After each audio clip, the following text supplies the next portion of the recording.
call it the big time. Got your name in lights. Now you're gonna shine. Got them in your sights.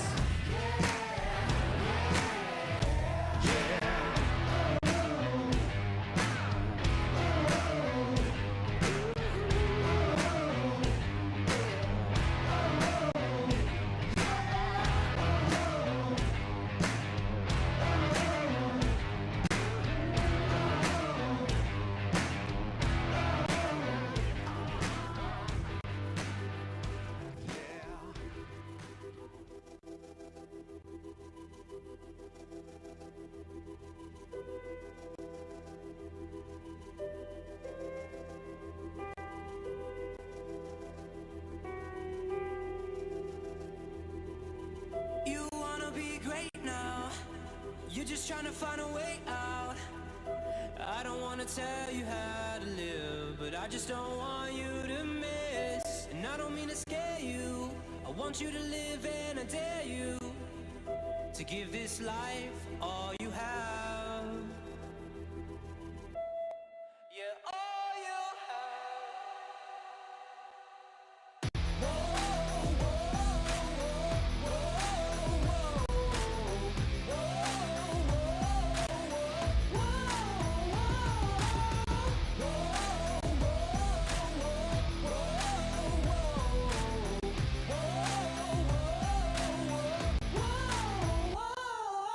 We are legendary. We are not ordinary. We are legendary. You will remember our names. We are legendary. Living extraordinary. We are legendary. You will remember our names.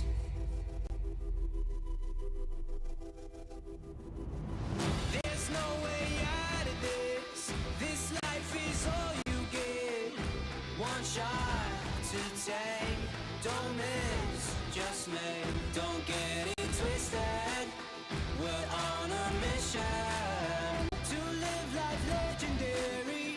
Yeah, we are legendary. We are legendary.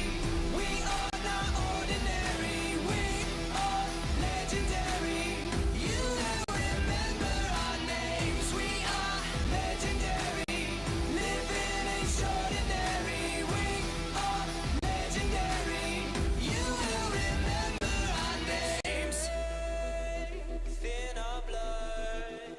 You're one of us. You're one of us. There's strength in our blood. You're one of us. You're one of us. We are legendary. We are not ordinary. We are legendary. You will remember our names. We are legendary. Living extraordinary. We are legendary. You will remember our names.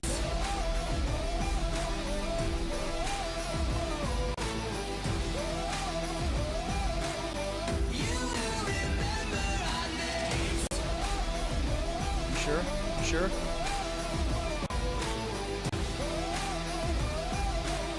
You will remember our names.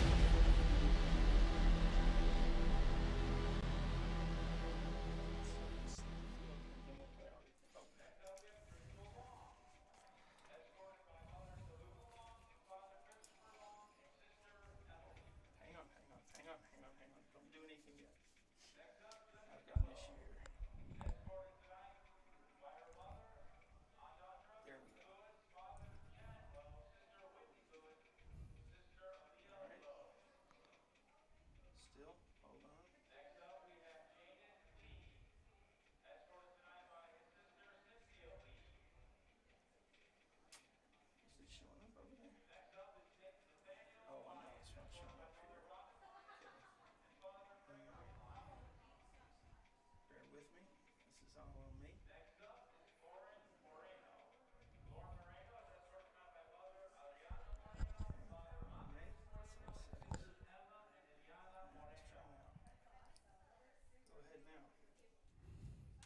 welcome you to Tommy Briggs Stadium in the Colony, where we enter Week 8 of the Texas high school football season.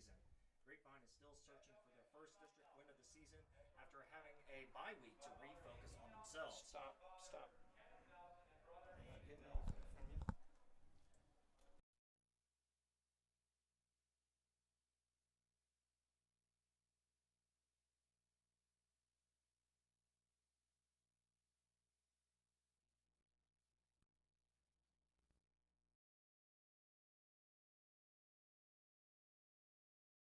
Melody Bowles, Sister Kira Ujulari, and Aunt Ian Omuni Bowles. Next up is Edwin Pena, escorted tonight by Mother Esther Pena and Father Jose Pena. Next up, Wyatt Reed, escorted tonight by Mother Ashley Reed and Father Jared Reed. Next up is Karen Sanchez, escorted tonight by Mother Amy Sanchez, Father Richard Sanchez, and Sure that's in all the way. Yeah, go ahead. Sanchez. We welcome you to Tommy Briggs Stadium in the Colony, where we enter Week 8 of the Texas high school football season. Grapevine is still searching for their first district win of the season after having a bye week to refocus on themselves, while the Colony is just on the outside looking in for a chance at the playoffs for the first time since 2019. It's the Grapevine Mustangs versus the Colony Cougars on Mustang Friday night.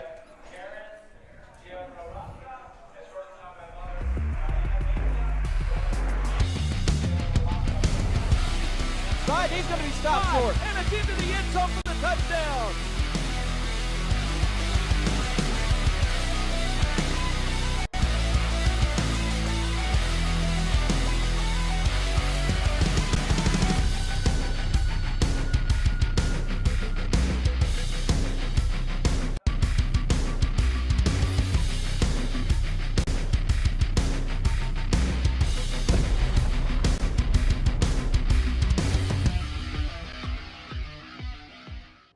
Mustang Friday Night is proudly presented by the Grubbs family of dealerships.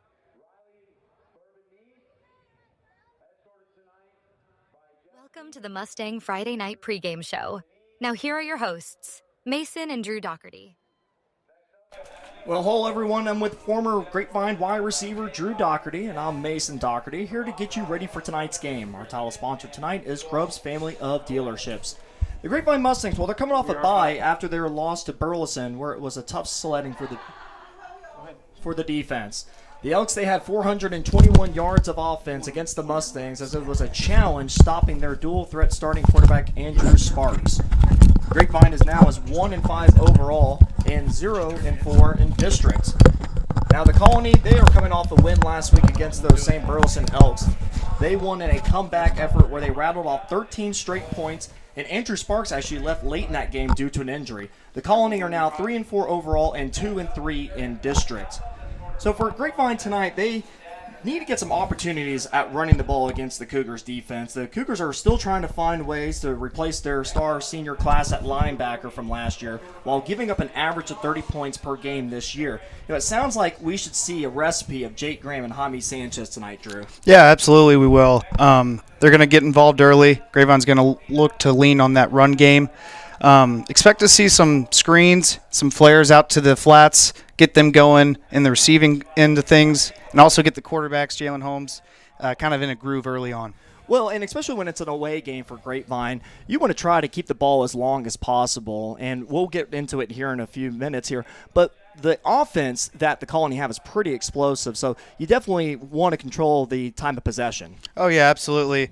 One of the guys that they've had spotted on the depth chart all week is Xavier Green. Want to keep him in check as much as you can. He's a freak athlete. But, yeah, no, the thing is with the offense on the Grapevine side of things, going to want to stay on the field, and defense want to get off the field. Well, and that Cougars offense is led by that explosive offense of Tulsa's commit Xavier Green, that wide receiver position, along with home run threat running back Kendrick McLauden, who was a starter for the last couple years. Now, they also have a dual threat quarterback in Jalen Gaines for the Cougars. What does Grapevine need to do to contain those explosive plays and also Jalen Gaines at that quarterback position? Right. So yeah, we saw a few explosive plays against Grapevine 2 weeks ago before the bye, and you hear it a lot with the offense side of things, finish drives. Well, you can do that as well on the defense. That means just get off the field. So third down, third and short, third and long, doesn't matter. You want to get off the field and finish defensive drives. It kind of reminds you of that Burleson game where Grapevine's defense had the Burleson offense in a 3rd and forever. It was about, 3rd and 40 at least. And they ended up not only getting that first down, but scoring that touchdown too. It was a real backbreaker for that defense. Yeah, absolutely. Grapevine defense was pure, playing the sticks there. That it was 4th and 40, so they were playing the sticks while Burleson was playing the end zone. They were playing the whole field. So you'll see Grapevine try to get that out of the way and clean that up a bit. Well, it's a little bit of a refresher for the Grapevine Mustangs. They're coming off a bye week where they're still looking for their first win since the second week of the season. And for a player with that bye week, this team, how much of a benefit can it be for Grapevine to have this bye week in the middle of the season in preparation for tonight? Well, you know what? It's a chance to regroup and an opportunity. It's like spring ball. It's a team Grapevine on Grapevine. Here, Drew, you were a former player. What was that bye week like? Was that just a time to shut it down for a little bit, focus on the fundamentals? Take us back to, as far as your playing days, what that bye week meant to you. No, it's still early in the season, and when bye weeks came around this time of year, it's a lot more film, I will say. You're getting a lot of the opportunity to get some more film time in, and when you're doing that and you're paying attention in that film room, you can learn a lot and fix a few things. Well, it sounds like it's a lot of study time. Yeah, no, absolutely. There's always a session for film during the bye week, and then you go out there on the practice field.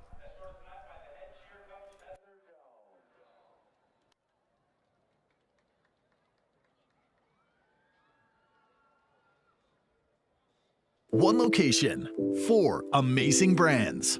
Grubb's family of dealerships. Located on Highway 114, 25 acres of luxury car shopping. After 75 years of serving the Dallas-Fort Worth Metro, we invite you to shop Grubb's Acura, Infiniti, Polestar, and Volvo, all in Grapevine. Our service departments are fully staffed and ready to help with walk-ins or appointments.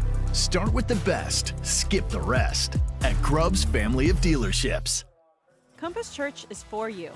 Join us each week to experience great music, a message that applies to your everyday life, as well as programming for your kids and students to engage on their level. Learn more at compass.church. And we welcome you back to the Mustang Friday Night Pregame Show. Our title sponsor tonight, Grubb's family of dealerships, joined by the head coach of the Grapevine Mustangs, Coach Ryan Smith. Coach, let's go back to last week, the bye week that you had after the loss to Burleson. What were some things that you all focused on as a team, or was there a point of emphasis during that practice at that bye week? Because you look back on it, of course, you're still searching for that first district win. There's definitely been some pros as far as things that you can take away that you can utilize going forward. But what's something that you wanted your team to really hone in on from that last week during the bye week? I think there's always the element of reset. We went back to, I honestly treated it like a college-esque bye week, like I've done in the past. And the fact that we went to a lot of Indy, a lot of cleanup, ball security, fundamentals, cleaned up some quarterback mechanics for me and my position group that I thought we had missed some third-level shots, because we just kind of got what I call vertical disassociation with some of their mechanical stuff. That just happens through the course of the season, right? And we kind of cleaned up some of that, did some of those things, which was good for us. And, just kind of focused on that. And then we did have some game scenarios where you kind of felt the competition of it. Spent a lot of time with our JV and our freshmen, as a staff, making sure that, not only were they getting coached, but relationally. There was still relationships being poured into those young guys who are always, I feel like freshmen, sophomores are always in this caveat of like, hey man, do I want to do this, or do I want to focus on one sport, and success helps make those decisions, but relationships matter more. And then, making sure that, you know, we're kind of getting our legs under us for the second, these last month of season, and, you know, doing that. We told all of our staffs, I encourage our staff to do what I call pulse checks, in the fact of, like, pulse check is basically like check, see where they're at, see where their headspace is, and, like, in those windows, how important it is to not take days off, to not take, you know, moments off, and, you know, not do anything and plays off, and understand that, like, man, you're going to have a lot of regrets. And every time you decide not to give max effort, max attitude, focus, and attention to detail, you're going to live with regrets of that in those moments. Well, there's definitely been some progress, as you just mentioned about it, Coach. Just a few plays away from really turning around this record that you have right now. And I look back at that game against Burleson where you had a wide receiver in Brody Hunter who's flashed throughout this year. Big body receiver that you have for this offense. What have you noticed from him lately? Because he definitely was getting more involved. You go back to that Burleson game where he even had a touchdown catch as well. Yeah, you know, that position for us is extremely pivotal because he's got to be able to win some one-on-ones. He's got to be that big body of target that we look at. And the thing that we've tried to do with him is just bring him on at the pace he needed to go. Because what happens is you bring him on too quickly or push too hard, then the experience becomes counterproductive because the frustration overrides the fulfillment of success. And you get in those moments. So we try to bring him on at his pace. We thought the other night was a really good night for him, and we've kind of seen him. Man, he had I'll say today's practice in particular, like he had a great day today. He had a great bye week. He's starting to kind of understand the dominance of who he is, which is really cool for us. And, you know, we're seeing that. So, yeah, I mean, he's becoming what we need him to be and what this offense needs him to be based on just the giftings of natural size and ability. So we're pumped for him, pumped to see and he's only a sophomore. So, I mean, like, man, what a blessing that is for us. Is it for him, as you just mentioned, being a sophomore, is it just him getting comfortable with the offense and growing confidence within himself is what you're seeing as well? Yeah. And I think, like, we're just trying to normalize. So, yeah, it's just adjustment. There's cultures within cultures, okay? So everybody gets really infatuated with, like, the overall culture, you know, what we call our staying culture, and understanding how we do and why we do what we do. But there's cultures within cultures, sub-cultures I call them. So there's the offensive culture. There's the defensive culture. There's special teams culture. There's, you know, locker room culture. There's all those sub-cultures that go into this that is more that has to be handled as well and has to be adapted to. And I think that's just as much a part of the process of, you know, development and winning at a high level as anything else. Well, switching over to defense, who's been playing at a pretty high level throughout the whole year, Luke Hecht, who is all over the field, tackling-wise, being by receivers there as they're catching the ball to make that hit. We called his name a few times, to say the least, throughout this season. And you talked about it at the beginning of the season about him, how he is always putting his nose in there to make a play. What makes him such a solid tackler and such an aggressive player, too, on defense? You know, it's I think, you know, for him, I mean, this is who his brother was, too. His brother was in the program. I think he was like that. His dad's a great guy. His dad helped us. He was kind of our parent coach for our 7-on-7 organization this summer. He's got a little brother who's a freshman. Same deal. He will knock you out.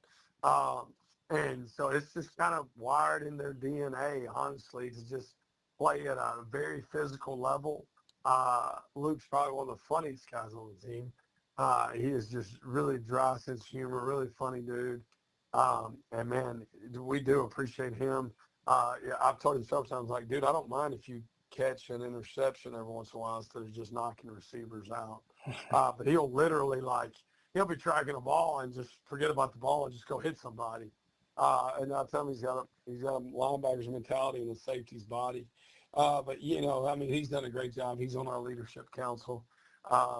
his perspective on it's been awesome. And, man, I just appreciate all these seniors who have stayed very engaged in a transitional aspect, and they're not getting that immediate, sowing versus reaping type, they're not getting the instantaneous results, and they may never see the results, of the fruit of their labor, if you will, of what this program will, but they can always say they were the pioneers. They kind of started it, Yeah, absolutely, Coach. Well, appreciate your time as always, and good luck to you here tonight against the Cougars. And everyone stay tuned as we'll come back from break and we'll give you some more keys to the game.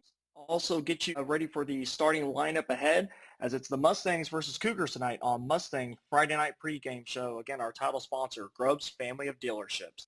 Appreciate it, guys. PTL, go Stangs.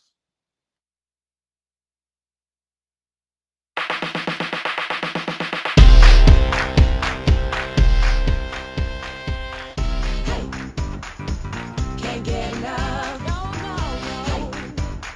Just can't get enough. Come on, let's go.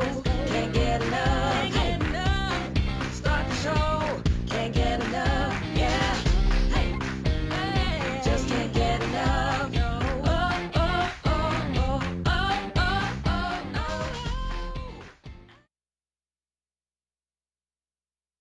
Shop Stacy Furniture and Design, the family-owned furniture store that North Texans trust for the best selection of quality furniture. Our showrooms are curated with a sharp focus on design, like this new, beautiful 3-piece sectional. New collections are arriving daily. With our price match guarantee, you can always rest assured that you will never overpay for furniture from Stacy's. Our family's commitment to offering the best in quality, style, and affordability is truly what sets us apart. Remember, you're shopping at Stacy's, you're shopping with family, and you're not burning money.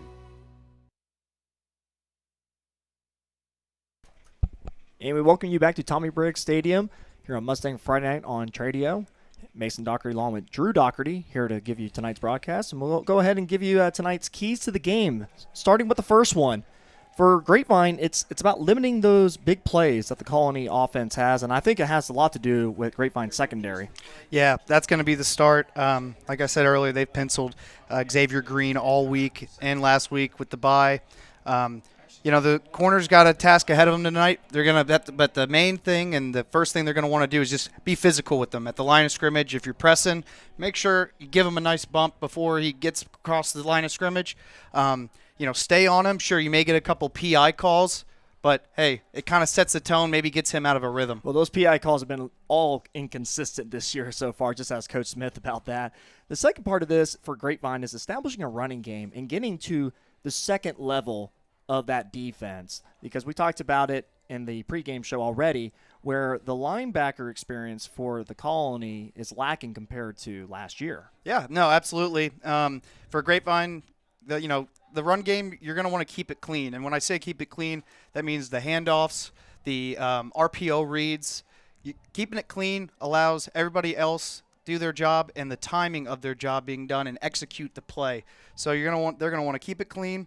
And hey, easier said than done, but break a tackle or two after first contact, maybe get on to a secondary player in the secondary, make big plays. Well, it can be hard to bring down Jake Graham at times, especially if he's running at 100% there. Last part here is this Grapevine defense needs to stay disciplined against a mobile quarterback. We've seen it throughout this year. You go back to the Mansfield Summit game, the read option really killed them. And then you even go back to the last game against Burleson, quarterback Andrew Sparks was able to run all over the field. What's it take for Grapevine in order to contain a player like Jalen Gaines? Well, first things first, as Bill Belichick would say, do your job. So, you got 11 players out there on defense. Each one has a responsibility for any given play, whether that's containing the edge or blowing up the middle of the gap. But what you're going to want to do is not quit on plays. Let's say there's, scramble outside to the boundary. If you hustle enough, get the play in enough, maybe get a holding call. Don't quit on plays, and you never know, you may catch a break. And before we get to our starting lineups for tonight's game, one last thing, Drew, I want to throw back over to you is, you talk about staying disciplined. The penalties actually for Grapevine, it seems like here for the last couple games, have actually been tamed down a little bit. Yeah, absolutely. They've cleaned that side of things up, and that's only going to benefit, all aspects of the game, kicking, offense, defense. getting those penalties taken care of and cleaned up. And, you know, like I said before, with having the bye week, there's a lot more film study. You can kind of look at it, get those mistakes figured out. So the Grapevine Mustangs enter the field from the tunnel. And we'll go ahead and give you the starting lineups tonight for Grapevine. We'll start with the offense here. And this is an offense that has some skill players, especially out there in the wide receiver range. But we'll go ahead and start with the offensive line here. Starting at left tackle for Grapevine, it goes like this. Got Jackson Rakisha there on the left side, along with Andres Garcia-Cano.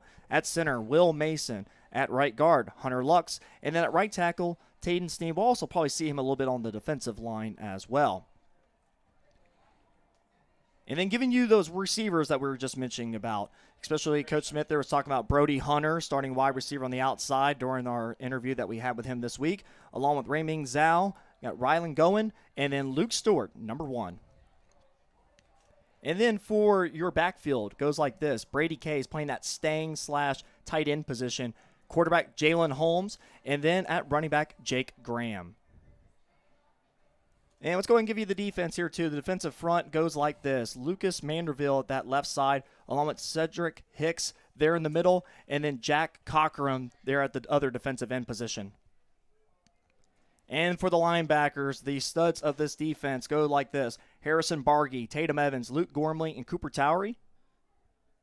And then for the secondary, Maddox Broyles, Jalen Carson, Dalen Collins, and Linnell Randolph. And now we'll send...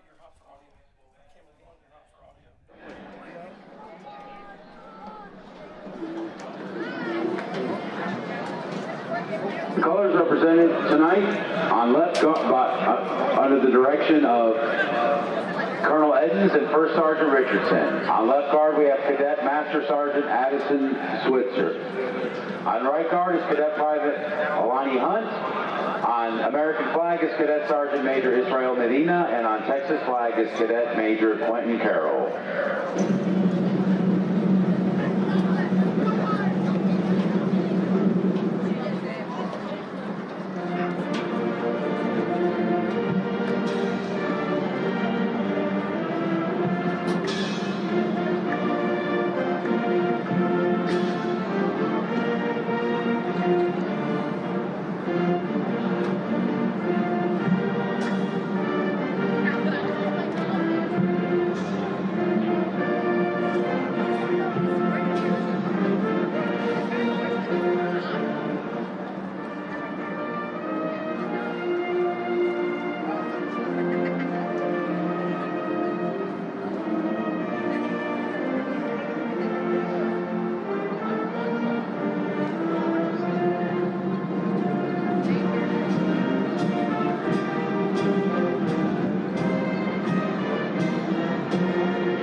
Hello, everyone. I'm with former Grapevine wide receiver Drew Doherty, and I'm Mason Doherty here to get you ready for tonight's game that's about to kick off here. Our title sponsor tonight is Grove's Family of Dealerships between Grapevine and the Colony here at the Colony at Tommy Briggs Stadium. It's a beautiful night for Friday night football. The weather is about in the 80s, lower 80s, and we got a wind gust of about 17 miles per hour. We'll see if that has any effect on the kicking game. Saw a little bit of that during the pregame warm-ups, where some of those kicks were landing a little bit shorter than usual. So for the Colony, it looks like they are going to be the ones that are going to kick this off for us. Grapevine back to receive. This series between these two teams, this is actually the 6th time that these two teams have faced each other. First time they played was actually over 30 years ago, back in 1992, and Grapevine won that game 13-7. Now Grapevine leads the series 3-2. The Colony won last year 29-25 while causing 5 turnovers. Jalen Holmes, he was 16 of 30 for 154 yards, 1 touchdown, 3 interceptions that night. While Jake Graham, he only had 3 carries for 7 yards, so it should expect a little bit more of a better performance from him here tonight. While Luke Stewart, he had a nice game with 3 catches for 52 yards. Glad you're here to join us tonight, Week 8 of the Texas high school football season. And we are underway with Texas football on Friday night. And that ball will go into the end zone for a touchback. And Grapevine will now take over. So that quarterback is Jalen Holmes. That will lead the troops out, the 5'10", 200-pound senior. He's 67 to 121, 55% completion percentage, 666 yards passing, but 4 touchdowns and 1 interception. Also has 44 carries for 156 yards and 3 touchdowns as well. We'll see if there's a little bit of a rotation between him and Ty Johnson, which we've seen throughout this entire year so far as well. Yeah, you'll see Grapevine offense, like we said, pregame, going to want to get the running game going early. And as they always say, get the run game going opens up the passing game. So Jalen Holmes in the shotgun. Hands, oh no, it keeps it himself. Rolls to the right. And had a receiver in Brady Kays. It looks like that ball might have been just slightly behind him, incomplete. Yeah, I like the read. RPO action could have handed that ball off, decided to pull it, roll it out, and find. But, yeah, couldn't quite reel that one in. But I like the play design. Yeah, a little bit of aggressive play design. Thinking maybe Grapevine's going to run it. In this case here, to get Jalen Holmes out in space. We'll see if that's a continuation here tonight. Not a bad player to try to get going. Brady Kays, 6 feet, 200 pounds, big fella. So now it's a run. Oh, actually, no. Holmes again is handing it out to Ray Ming Zhao. Ray Ming Zhao makes a move, and he gets knocked out of bounds. Good for a first down.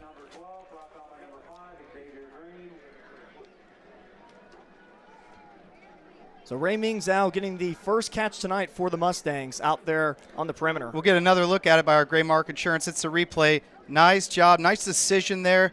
Pulled the ball, made the defense think he was taking it, then had Ray Ming Zhao right there on the flat. Nice play. So now Grapevine with a first down and 10. Holmes by himself. And he takes it himself, too, up the middle and able to get about a gain of 8. So Holmes, so far tonight, been pretty active. First 2 plays, getting him out in space on the right and left side of the field, and now in this case, a run up the middle. Yeah, you're seeing some of the work put in during the bye week there to get kind of things going on the offensive side. You know, they have a script that they want to start out with, their plays. And so great job by Jalen Holmes there, taking it himself and run with the football. So now it's second down and 2. Kays in motion on that right side. It's Graham on the left. Has room. Cuts up field. Tackled. Good for a first down. Good for a gain of 8. Yeah, it's what we talked about with Jake Graham getting to the second level. Running it outside like that, off the tackle. You got Brady Kays blocking there as the tight end. Can get to the secondary awfully quick. It looks like we do have an injury on the field. It's a Colony Cougar in the secondary. It's Cameron Canal, who has been coming on strong for this Cougar defense. Been playing pretty well. Head coach Rudy Rangel had a lot of great things to say about him. We talked to him this week. And looks like he's going to be needing some attention here. Maybe it's just a cramp. As far as the coaching matchup for tonight, it's actually the opposite of spectrums here, as you have, of course, head coach Ryan Smith, first year with Grapevine, 1-5 so far. While also you have him as his first year ever coaching as a head coach for Texas high school football. And then you flip it onto the other side, and you have head coach Rudy Rangel, who has been a head coach at the Colony since 2007. 21 years here at the Colony. 19 of those being a head coach, where he's got an overall record of 104-91. So you got to think the tradition is pretty strong here at the Colony, getting used to a head coach like Rudy Rangel. A fiery guy, a lot of energy. The players really feed off that as well. Yeah, it's impressive to be at one place for so long, especially high school football in Texas. Absolutely.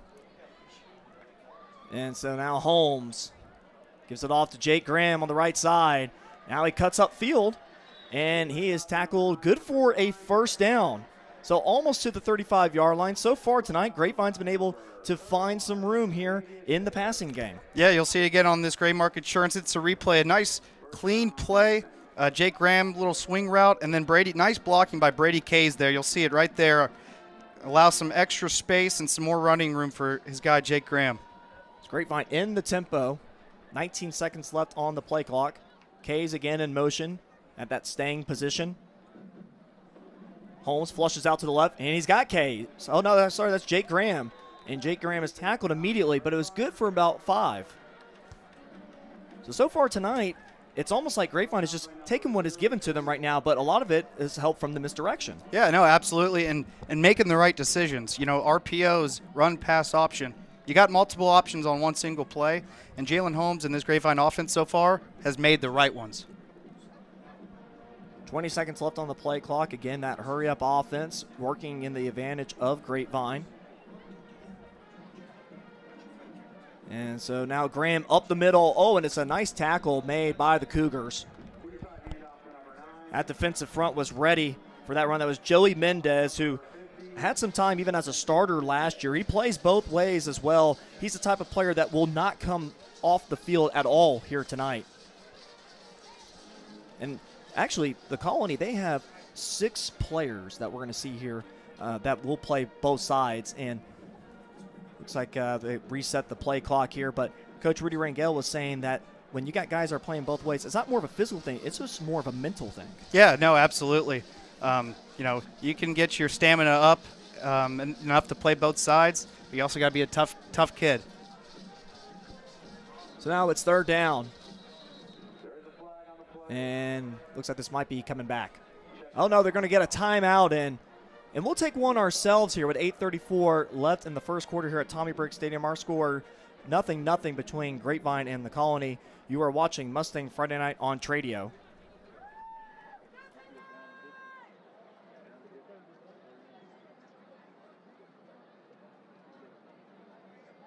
Compass Church is for you.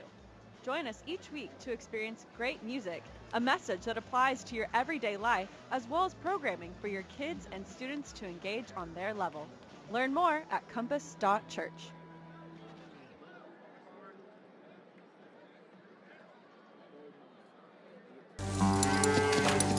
American Power. Texas Drive. Classic Chevrolet. #1 in the world. Limited time. A special selection of new Chevys, more than anyone. All priced below market value. Plus, pre-owned values are up again. We're paying top dollar for trades. You could upgrade to a lower payment. Get started now at ClassicChevrolet.com. And it's 3rd and 4 for Grapevine. Kays on that right side. Graham up the middle. Finds a gap, but is it going to be enough? It's going to be close, and they might have actually got him short. Maybe by a yard. So it's going to be 4th down. No, they're actually, the back judge says 1st down. So in this case, Grapevine, I believe, will pick up a 1st down here. Yeah, we'll see a run by Jake Graham right up the gut just to get those 1.5 yards. Yeah, it looked like he definitely got it. Got the line to gain, moving the chains to keep this drive going. An instant replay brought to you by Gray Mark Insurance. Our first quarter tonight brought to you by Stacy Furniture. So Grapevine driving here. Their 9th play to start out the opening drive of tonight's matchup. And we have a flag on the play. Looks like it might be a delay of game.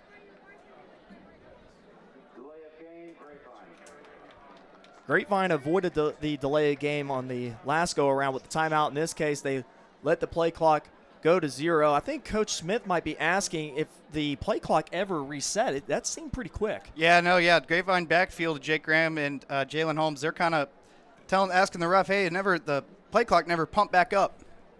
And Coach Smith, he is not afraid of letting the referees know what he thinks about some of these calls.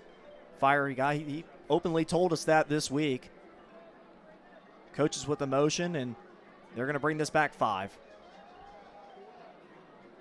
So for Grapevine, that's their first penalty tonight. We talked about in the pregame show where we actually haven't seen many penalties from Grapevine. They've actually taken their average to be at about the 60-yard range as far as the amount of penalty yards per game now. Luke Stewart in motion. Holmes has time, plenty of time.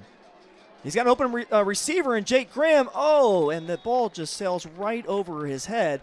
Open there in the flats. Yeah, and plenty of time. Great job by this Grapevine offensive line, giving their quarterback Jalen Holmes some time to read the field. I like the decision. I think he was already too far on the other hash by the time he realized Jake Graham was over there. And that dog in him is what Coach Smith likes to describe him as. Oh, yeah. No, and it's always a good thing to have some dog in you. That's for sure. That's what you'll hear from plenty of coaches.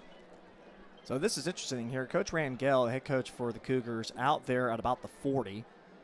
Not sure what the discussion is about here with the referee, but right now it's 2nd and 15, and I think they're communicating up here to the booth as far as the scoreboard goes. And that will tend to happen here, unfortunately, at Tommy Brake Stadium. Not sure if it's a mechanical issue, but as far as that communication from the scoreboard up here to the scoreboard down in the end zone, there has been some issues in the past. Goes back to that delay of game play that they called, that they flagged. I'm not sure I think that was maybe an operator error. It gets a little tricky out here. I don't know if that's a home field advantage or not, but 2nd and 15. Graham gets a little bit of yardage back, maybe about to almost to the line of scrimmage, the original one. And so that would bring up a 3rd and 11. You don't have to get it here. I think the way this offense is playing, stay aggressive. You don't have to get a 10-yard gain to get the first. 8-yard gain, make it a 4th and 2, 4th and short. See what they do here. But I say keep your foot on the pedal. Ray Ming Zhao comes into the game, and then Chase Carter's in the field too. Good to see him back. He's been out for a few weeks due to a concussion. So Holmes in the empty set by himself looks downfield and possibly might have a man. It's caught. Rylan going. He's in for a touchdown. Touchdown Mustangs. Holmes finds going down on that post route, but you know what, though? It might be coming back. Just when Grapevine thought they had their big play. Nice job, Jalen Holmes stepping in the pocket. Looks like they're going to get that offensive line for a hold. Yeah, so going, you talk about a great grab and then staying on his feet to get into the end zone after that initial hit. But now you see that penalty, second one tonight, and so far the biggest one, erasing that possible touchdown. Yeah, I'm not sure. I think they may have gotten Tatum Sneed on the outside there, sealing off his block. Whenever there's a low lineman kind of taking a D lineman down to the ground, they'll call that, unless it's a pancake. Well, he had a great block a couple plays ago, but maybe in this case not so much. But now it's a 3rd and forever, 3rd and 20. Holmes to his left, looks downfield, and looks like it might have been just in and out of the hands of the intended receiver there on the far side, as that was Brody Hunter. That was the initial receiver. So we'll see what Grapevine wants to do here, as what looks to be the punting unit will come out. Yeah, nice play design. You had Brody Hunter kind of sitting in that intermediate route there on the 25-yard line. Jalen Holmes just missed him a little bit. Tough throw on the run, thrown across his body. So Holmes will line up to punt this one away. Now, Grapevine's punting from the 38-yard line. If you're the Colony, it looks like they're kind of lining up to see if this is a fake. So Holmes, in this case, a spiraling punt. Goes well out of bounds. And they're going to mark this one down at the 23-yard line, and that's where the Colony will start their first offensive drive with 6:33 left in the first quarter. Yeah, heck of a job by the Grapevine offense. We talked about it staying on the field, long drives. Unfortunately, the holding penalty there really stalled that and kind of ended it, made it, 3rd and forever. So punting team had to get out there. But, you'd like to get points, but all week you go into this plan with a script of 10 plays. You want to get those plays and run them well. And I think you saw that a little bit there on the Grapevine offense. Well, it's something that Grapevine was talking about and focusing on from last week into the bye week into this week in preparation for the Colony. Try to get to that 3rd level, hit the big plays. And, they hit it, but unfortunately with the holding, it cost them and took it back. So now it's the Colony's offense, and it's Kendrick McClawn who was smacked after about a 3-yard gain, smacked down by Luke Gormley. The team's leading tackler at 67, make that 68 tackles for the season. Heck of a play there. Linebackers showing what the impact they can make on this defense again. Not letting Kendrick McClauden outside, and nice stop for a short gain. Well, the Grapevine's linebacker crew kind of reminds you a lot of what the Colony used to have with their linebacker crew last year. Now that's gained to, again, Luke Gormley, who looked like he made the initial tackle, but Tatum Evans finishes up gains, and I think, though, that might be enough for a first down for the Colony. Yeah, I think Jalen Gaines just kind of kept his feet moving a little bit, kind of took the defender out on an angle and got the first down. Jalen Gaines, who played a combo of wide receiver and quarterback last year, he is this season coming into tonight's game 100 of 187 for a 54% completion rate for 1,356 yards, 14 touchdowns, and 3 interceptions. Oh, in this case, it's actually going to be ended up a direct snap to Kendrick McClauden. And McClauden's only going to be able to maybe get 2. Yeah, and I'm not too sure that was a intentional misdirection snap. It looked like Jalen Gaines was a little surprised by that. Nevertheless, turned into a little bit of a wildcat formation play.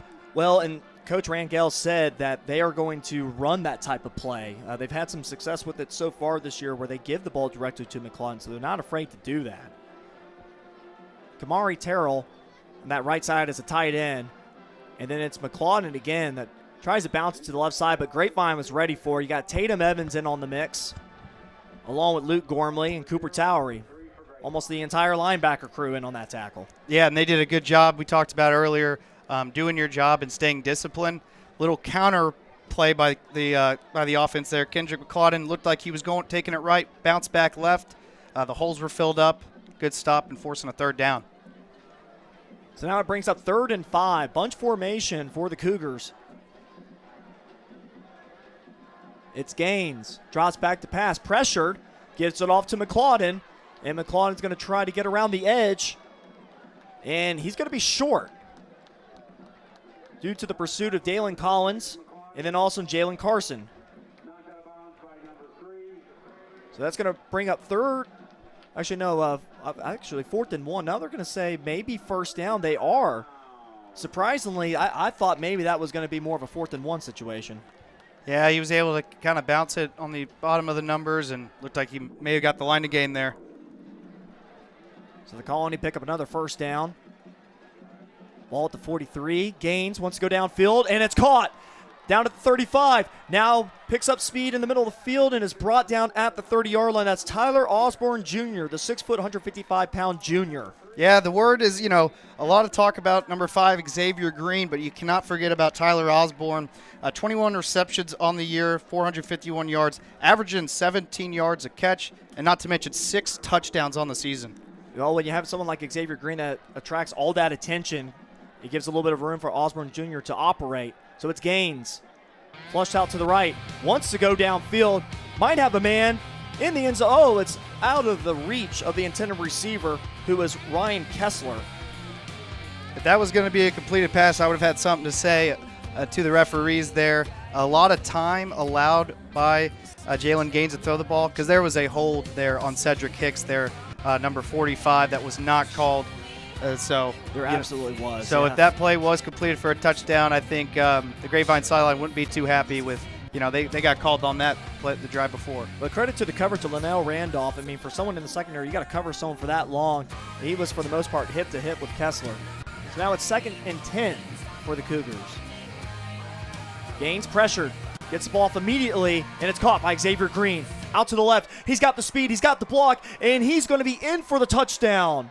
A 31-yard touchdown catch by Xavier Green, his 6th of the season.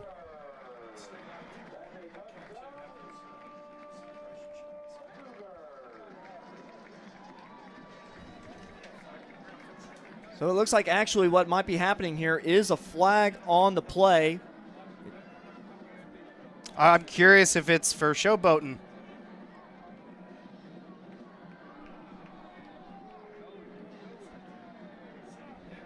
So actually it's a penalty on the Colony, and that will bring it back. So now both teams have scored but have had it taken back due to a penalty.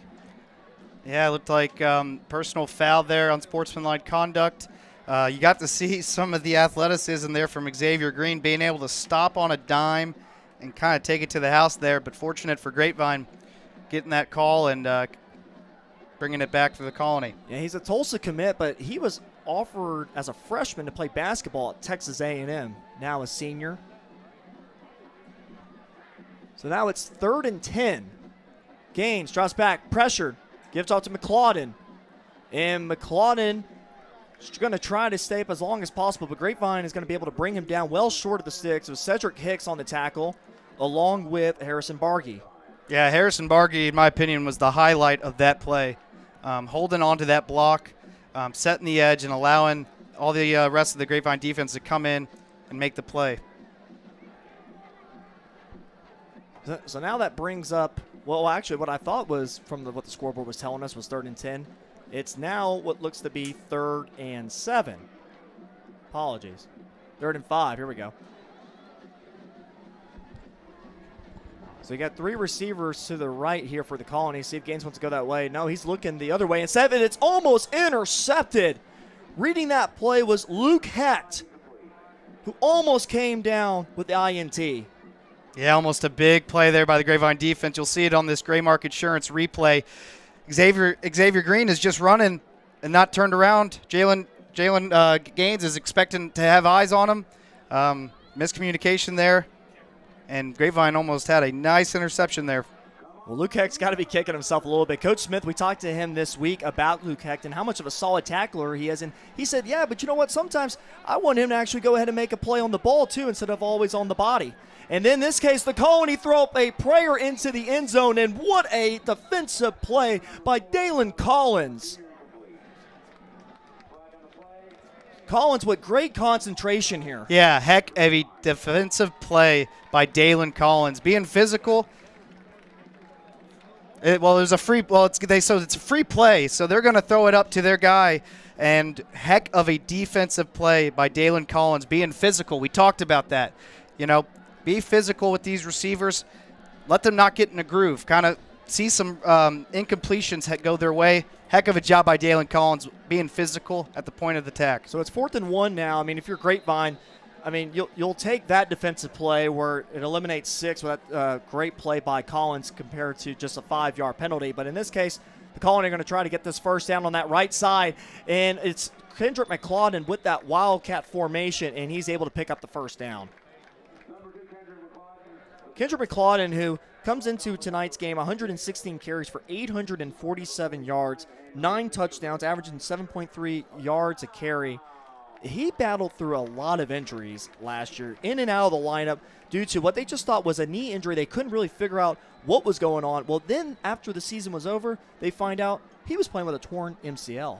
Yeah, that's impressive. I mean, it shows your kind of toughness he has and love for the game to go back out there and put on that kind of performance for a season. So now it's 1st down and 10 for the Colony after that 4th down conversion by Kendrick McCloudon. And he's to the right of Gaines. Grapevine brings pressure. Gaines wants to go to the end zone. And it was Xavier Green where the ball was in and out of his hands, but also thanks to the defensive play by Linnell Randolph, who was offered a scholarship by Friends University this week. Yeah, they'll see it again here. Both corners on both sides, Dalen Collins and Linnell Randolph making plays for this Grapevine defense. Like I say, be physical. Make it tough for him. Beat them at the point of attack when that ball's coming in.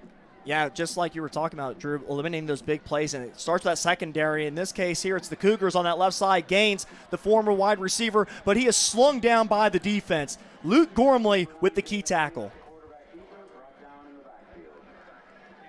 So Luke Gormley, who's been all over the field so far tonight, and he's had great moments throughout the season. He's also got 3 tackles for losses this year, along with 1 forced fumble, 1 fumble recovery, 1 interception. Kind of just does everything out there. A leader for this defense who had a lot of starting time last year as well. Yeah, the kind of plays that this Grapevine defense is making, you could tell they watched some film this past week. corrected some things, the little things. So it's 3rd and 11 for the Cougars. Gaines wants to go to Xavier Green. Coming into it, keep them out of the end zone. It sounds obvious, but they can get in the red zone and give up, 3 points. But you want to keep them out of the end zone, keep away the 6 points. So now this is a 38-yard field goal attempt by the Cougars. Ball is up. And it is good. That kick made by Andres Gomez for the Cougars. So with that, the Cougars now jump out to a 3-0 lead.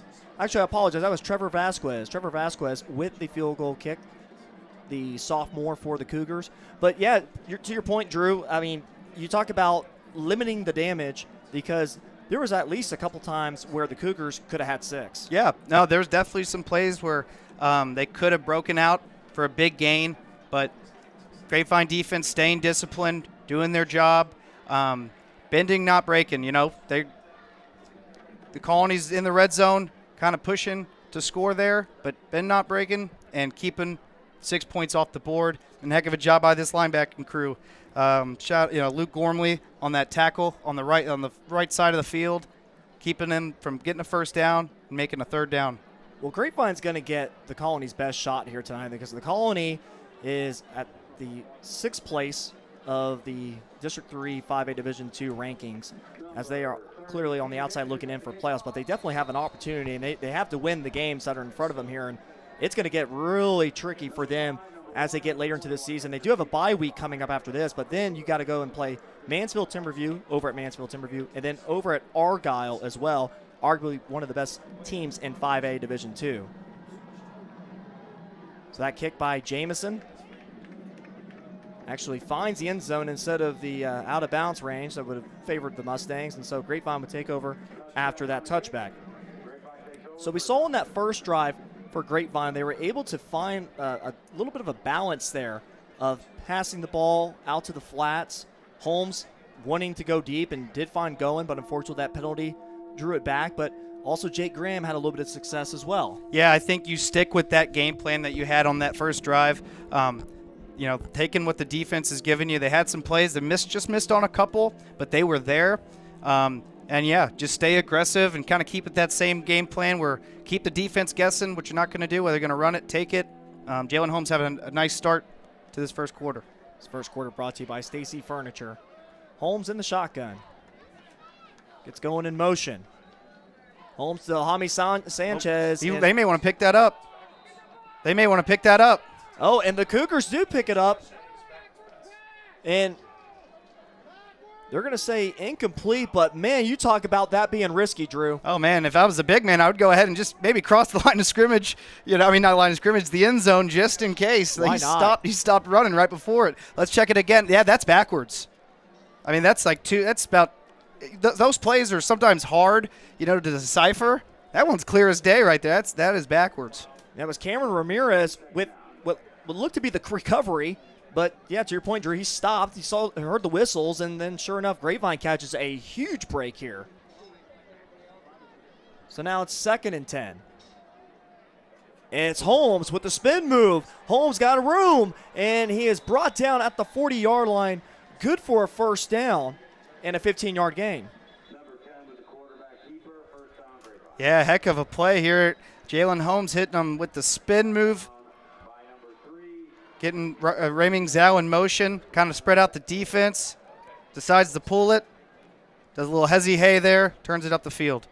That first down brought to you by Pat White State Farm. And so took quite a shot there on the lower leg there, got right back up, but I think the adrenaline may have been pumping through. Yeah, so there is an injury down on the field. We got 2 players down, and we'll take a short break here with our score 3-0. Cougars lead here with 31 seconds left at Tommy Briggs Stadium. You are watching Mustang Friday Night on Tradio.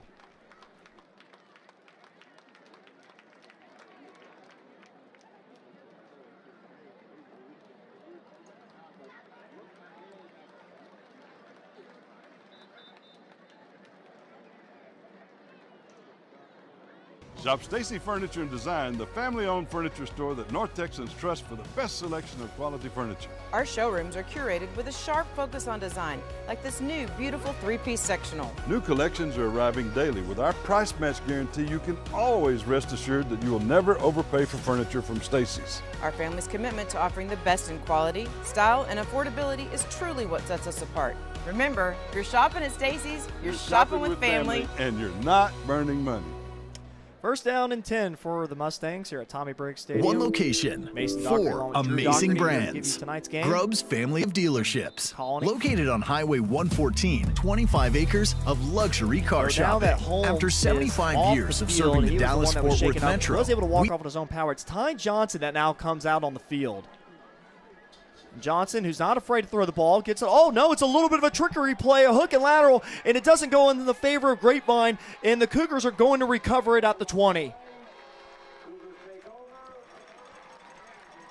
And Grapevine trying to pull something out of their bag here with Ty Johnson coming into the game for his first play tonight did not work in the favor of the Mustangs. Yeah, I think Grapevine was kind of testing their luck there. I mean, you get away with the backwards pass a couple plays ago, not getting a turnover there, but then setting up a little hook and ladder play that does not work right. And the Colony side of the field is saying ball don't lie, but I think that's just Grapevine putting the ball in a dangerous area. Yeah, it was Kamari Terrell who came up with the recovery. I'm sure his eyes got really big once he saw that play happen, but just a failed connection on that lateral. And so now the Cougars are in prime position to stretch out this lead as we have 15 seconds left in the first. And we do have a flag. It's going to be false start on the Cougars. So for Grapevine, just a backbreaker. I mean, you have that 15-yard gain by Jalen Holmes and comes out for at least a play. I would imagine the way he was able to walk off on his own power, we're probably going to see him again at some point. But then Ty Johnson comes in, Ty Johnson, not afraid to throw the ball around. Comes into tonight's game 20 of 32 for a 63% completion rate, 201 yards and 1 touchdown. But shooting yourself in the foot here are the Mustangs. So now it's Xavier Green. Usually see him at the wide receiver position, but they like to get the ball in their playmakers' hands as quickly as possible, and Green picks up a couple. Yeah, nice push by the Grapevine defense there. I believe that was Luke Gormley on the tackle. This linebacker crew leading this defense tonight, and the secondary. Our first quarter ends. Our first quarter is brought to you by Stacy Furniture with our score 3-0 Cougars lead as you are watching Mustang Friday Night on Tradio.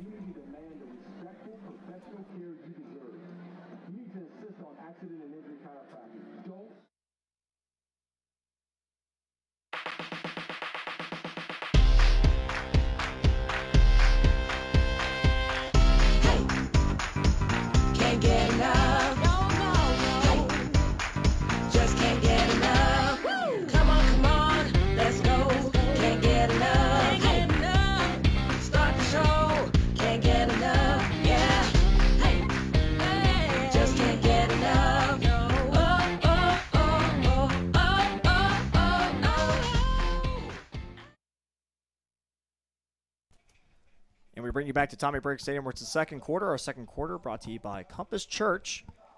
So Grapevine's put themselves in a little bit of predicament here. And it's kind of in that bend but don't break stage for this defense right now. Yeah, bend but don't break. Approaching the Colony's approaching the red zone. And also just kind of that sudden change. You're on the bench going over the last defensive drive that the defense just had. And then you're saying, hey, get the helmet on, go back out there. Sudden change, got to be ready to go. And, yeah, like we talked about earlier, Grapevine's goals tonight is going to keep them out of the end zone. That sounds obvious, but you'll take 3 points off a field goal all day over 6. So that's going to be the goal here. In the Colony, they do have a good kicker. We already saw Trevor Vasquez make a 38-yard kick. Coach Rudy Rangel is pretty confident in him. We see now Gaines working under center, a little bit of a trick play here themselves on that left side, but Grapevine was ready for it. Cooper Towery makes the initial hit and then cleaned up by Cedric Hicks. Cedric Hicks is such a force down there in the interior part of that defensive line. Already with 36 tackles this season, 4 of them behind the line of scrimmage. a high motor type of player where his first 2 steps, it makes it very hard for an offensive lineman to block him. Yeah, heck of a play there. I mean, it was kind of a double reverse by the quarterback. Faked it to one sweep, came through the other on the inside sweep. But a heck of a job. I believe that was Cooper Towery blowing up that block by Vince Canzano, number 11. Just kind of, we talked about timing on offense. He came in and blew up the timing on that handoff. And that's a talented tight end in Vince Canzano, who's already received offers from Rice, UTEP, and Lindale. And so we're going to get a timeout from the Cougars. We'll keep it here with 11:09 left in our first half here at the Colony at Tommy Briggs Stadium. Beautiful night for Texas high school football. We talked about these 2 coaches. Grapevine's head coach Ryan Smith, who's replacing Bob DeBez, who was here for 2 seasons. Coach Smith is a former East Texas Baptist University offensive coordinator for 1 year. He also was an offensive coordinator for Midlothian Heritage in 2022, where he helped them with a 11-2 record and eventually losing to South Oak Cliff in the 3rd round. I mean, South Oak Cliff, there's no shame in losing to a team like that. That's a team that actually might even win 5A Division II this year if Richmond Randall down in Houston has something to say. But Coach Smith, he's best known for his 4-year stint as head coach at Southwestern Assemblies of God University, SAGU, known as Nelson University now down in Waxahachie from 2018 to 2021. His 2021 offense actually averaged over 40 points, and he was a 4-year starter at SAGU from 2001 to 2004, where he was also named the NAIA preseason All-American. Yeah, that timeout there by the Colony kind of tells me that the Grapevine defense is causing some fits a little bit for this Colony offense, so they wanted to regroup. So it's 3rd and 14. Gaines, pressured, gets the ball off to Osborne, and Osborne pushed out by Tatum Evans. It's going to be close to the first down marker. And I think they're going to put it just short. Maybe about 4th and 1 upcoming. So Tatum Evans, I mean, that's a tough assignment here. You're going up against Osborne Jr., who is a very skillful wide receiver, has some speed to him. And then Tatum Evans have to get out to the outside to make that play. Yeah, not quitting on plays. Full hustle, causing a 4th down here, 4th and short. So 4th and short. And then up the middle is Kendrick McClellan, and McClellan's able to shed a tackler, and that second effort might have just put him for that first down.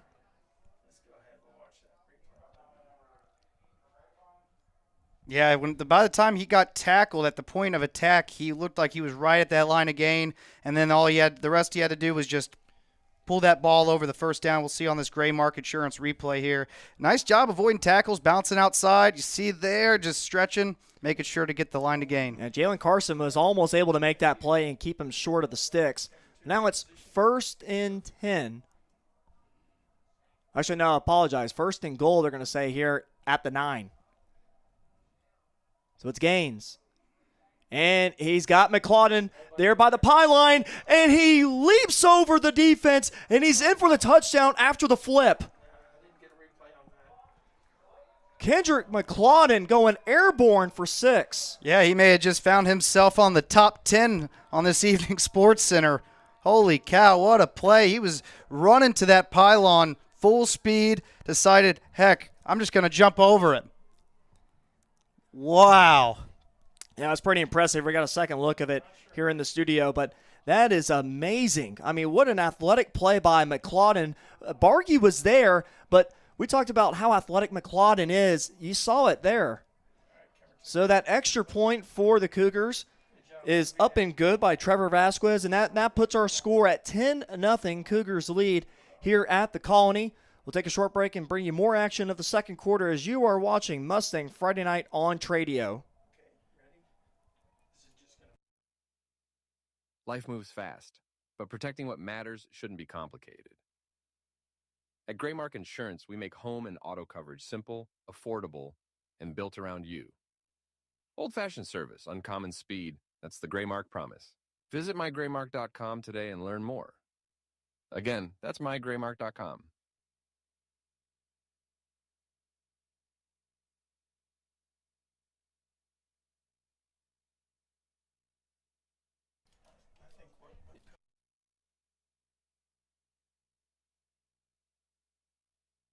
You back to the second quarter of Grapevine versus the Colony. That Colony touchdown drive was a 4-play drive, and go back to the fumble that Grapevine had when they tried to get tricky with it on that hook and lateral.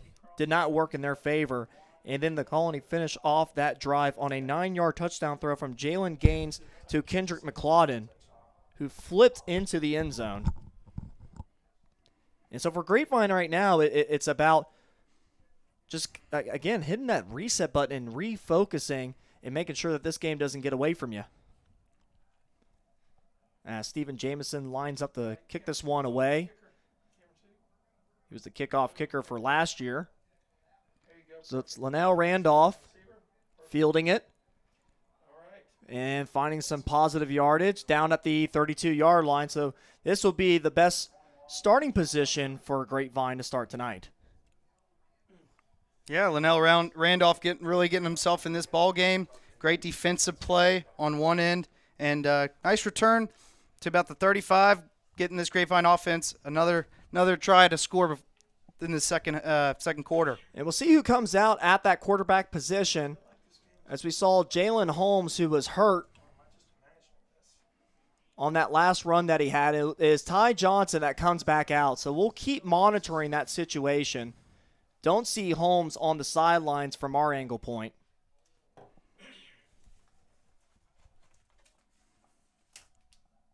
So Johnson in the pistol. Hands it off to Cooper Towery on that right side. He gets around the edge and then tries to pick up yardage upfield, and he's tackled at the 40-yard line. Good for a gain of 8.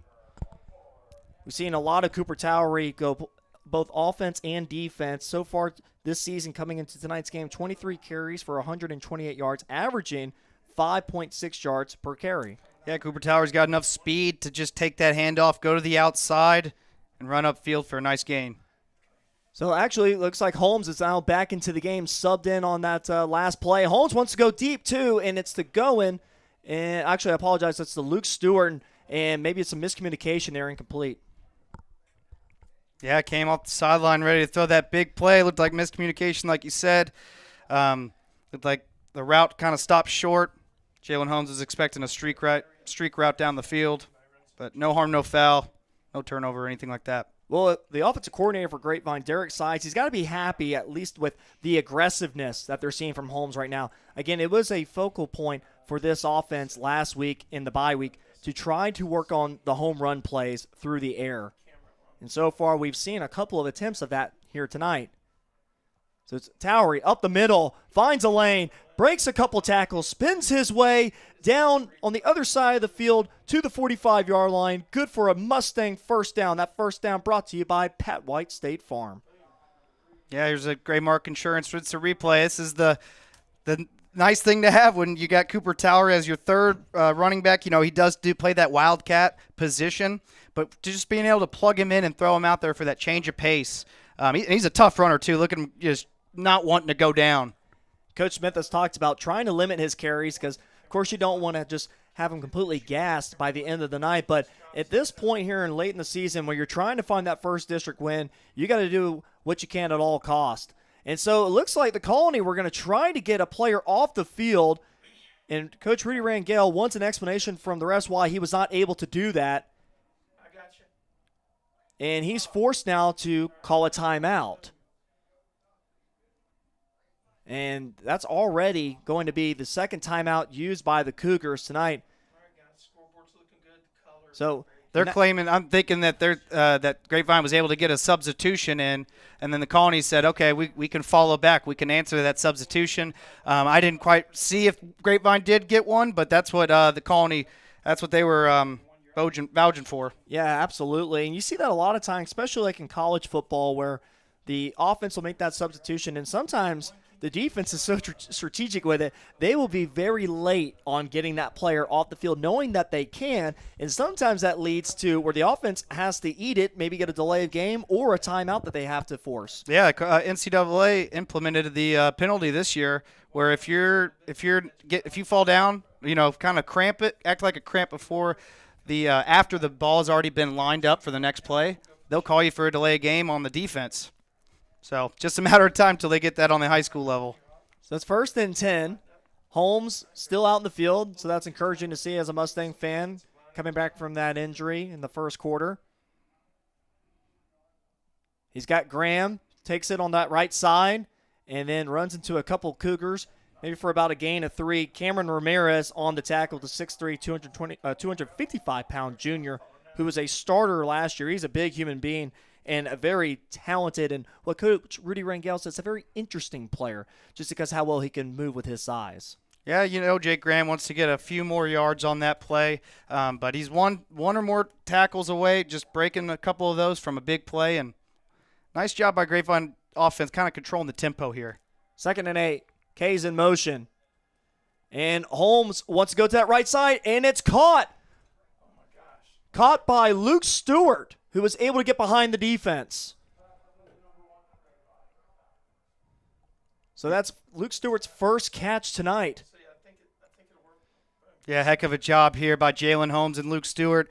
Jalen Holmes with the fake read to Jake Graham. He immediately throws it up to his guy, Luke Stewart. And Luke Stewart getting up, knowing that that secondary is right there, ready to deflect that pass. Way to haul it in. It's good for a 20-yard catch by Luke Stewart. Already has 21 catches for the season now for over 239 yards and 2 touchdowns. Now it's Graham up the middle and bounces out to the right side. He finds a lane on the right, and he is tackled down inside the 5, and there's a flag at the end of that play as well. Yeah, it looks like the Grapevine O-line is celebrating that play, not only the run by Jake Graham, but I think they may be celebrating an extra personal foul being added onto the Colony. We'll have to check. We'll have to wait and see. Yeah, for Jake Graham, credit that play, too. What looked to be maybe a gain of a few up the middle, but then he's able to bounce it outside. And shed off some tackles. And we'll get the call here. So it is going to be personal foul, and that will just help the Mustangs out even more. Yeah, you got to wonder, you know, it's on that far sideline over there from our vantage point. You got to wonder maybe if it was Jake Graham had a couple steps out of bounds already before he was hit, so Grapevine will take advantage of it, line up here inside the 5. Yeah, 1st and goal from the 3. K's on that right side. Hand off to Graham. Graham's close. That second effort, he's in. Touchdown Mustangs. Jake Graham off that right side, what looked to be maybe stopped at the 1-yard line, but he is such a tough man to bring down at 5'8", 180 pounds, is able to muscle his way for 6. Yeah, it was about 3 plays before. I just said he's about a missed tackle or 2 away from really breaking out a nice run. The run right before the touchdown run, bounced it outside for a nice 15-yard gain, got him inside the 3, and gave it to him again for the end zone. That's Austin Schilling with the extra point. And it is good. And now Grapevine right back in it after Jake Graham's 5th touchdown of the season. Brings the score now to 10-7. And just like that, we just talked about how that drive was going to start for the Mustangs, where they had to really press the reset button, focus up, and it's a lot what they talked about from this past week, focusing on the fundamentals, knowing that you got to have a little bit of self-confidence in you, and that's what Coach Smith talked about with his players this past week, is letting them know that, hey, you're only been a few plays away from at least having this record not be where it's at right now, and they come back with a pretty nice drive. Yeah. Oh, yeah, absolutely. They answer back well, stick to the plan. You know, they had the first play with Jalen Holmes, throwing it down the field. Little miscommunication there on that play. A couple plays later, they throw it right back to Luke Stewart for the big gain on the first down. And then Jake Graham, we talk about getting the running game going. That's how you do it. He got a couple tackles broke, able to make a man miss and get in the end zone. Well, this is a Grapevine offense that averages 145 yards through the air, but you have to think what we're seeing right now is a little bit more of an aggressive approach downfield from what we've seen in the last few games. Yeah, absolutely. And credit to Jalen Holmes, getting banged up on the drive before, coming in there, slinging it and running the offense, getting them 6 points. And, here comes a little onside kick by Cade Moreland. Let's see who came down with it. And it is the Colony. I tell you what, Cade Moreland has that onside kick down. You know, we saw one recovered. I mean, this is exactly kind of what you want to do here. Just dribble it past the 10-yard point. Yeah, and you want to hope that maybe someone on that front line for the Colony is over-aggressive and touches it at the 8-yard, 9-yard, bounces right back. Yeah, we've seen a couple good onside kick attempts this year.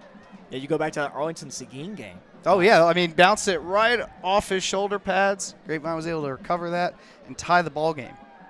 Yeah, what a wild game that was. And both teams have a kickoff specialist. You got Steven Jamison over there for the Colony, and then Cade Morin for Grapevine, while Austin Schilling is the place kicker. So now it's Kendra McClauden, who's got a lot of room to run. He tries to hurdle over a man, but he is knocked down at the point of attack. So he thought he was going to be able to hurdle Jalen Carson, but Carson had other ideas.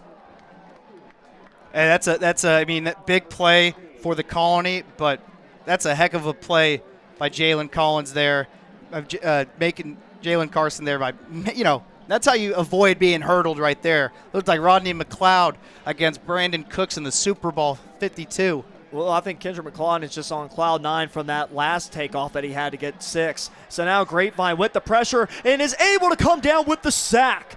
Down at the 45-yard line, it's Tatum Evans. Tatum Evans, who, again, received that offer from Trinity University this week, comes up with a nice play. Yeah, let's look at this again. The motor on Tatum Evans here, trying to chase down a fast Jalen Gaines, able to get him far back for that TFL. Heck of a job, high motor, not quitting on plays. That's how you do it. So now for Evans, that's 1.5 sacks for him this year, approaching 50 tackles for the year as well.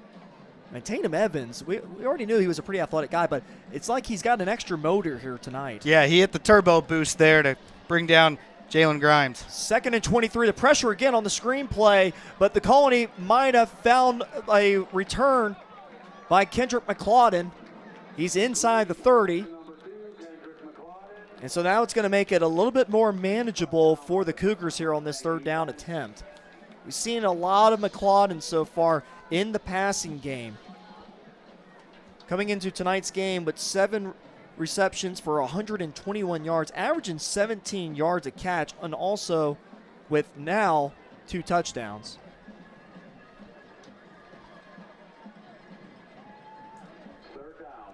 So now that brings up 3rd and 6. It's Gaines. Hands off to McClauden. Up the middle. Now tries to bounce it outside. Tatum Evans gives him a second effort to bring him down.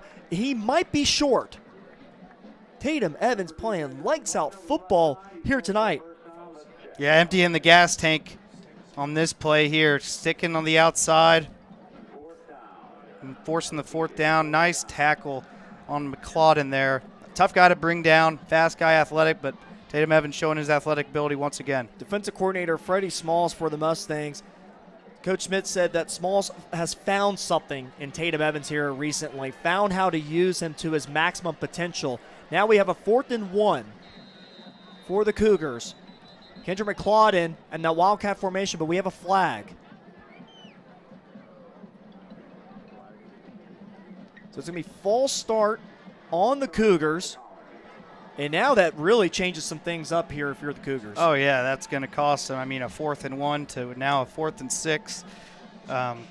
Maybe a completely different play call going into this yard to gain here, and gives the Grapevine defense another opportunity to kind of just stand their ground and not let them get the line to gain here. And, yeah, I like to say aggressive here on the defensive side too. I mean, these linebackers came to play, got Tatum Evans running sideline to sideline. So now the offense does change up here. Jalen Gaines back at that quarterback position. And then fakes the handoff to Green. And then going over to Canzano, who catches it down at the 10-yard line. Good for a Cougar 1st down. Yeah, heck of a play designed by the Colony here. It's going to be kind of what we saw earlier with the double reverse. But they faked the 2 reverses, able to find the tight end, Canzano, come across the middle. Vincent Canzano, who is a very talented tight end for the Cougars, a starter from last year at 6'4", 210-pound junior. As it's 1st and 10 from what looks to be the 11-yard line. And on that right side, Cougars, McClauden, and he's in for the touchdown. on the 11-yard run by Kendrick McLauden, his second touchdown tonight. McLauden, who 6 foot, 200 pounds, but is very shifty and is not afraid to run in between the tackles as he did right there. Yeah, throwback style running back, runs downhill. You see the effort, the extra effort to get in the end zone there. I think, if you're the Grapevine defense, giving up that third down and those first downs, by the time they got inside the 10, it's going to be tough to get them out of the end zone there. Trevor Vasquez with the extra point up and good, and that brings our score 17-7. The Colony lead over Grapevine here in the second quarter. We'll take a quick break and we'll come right back here as you are watching Mustang Friday Night on Tradio.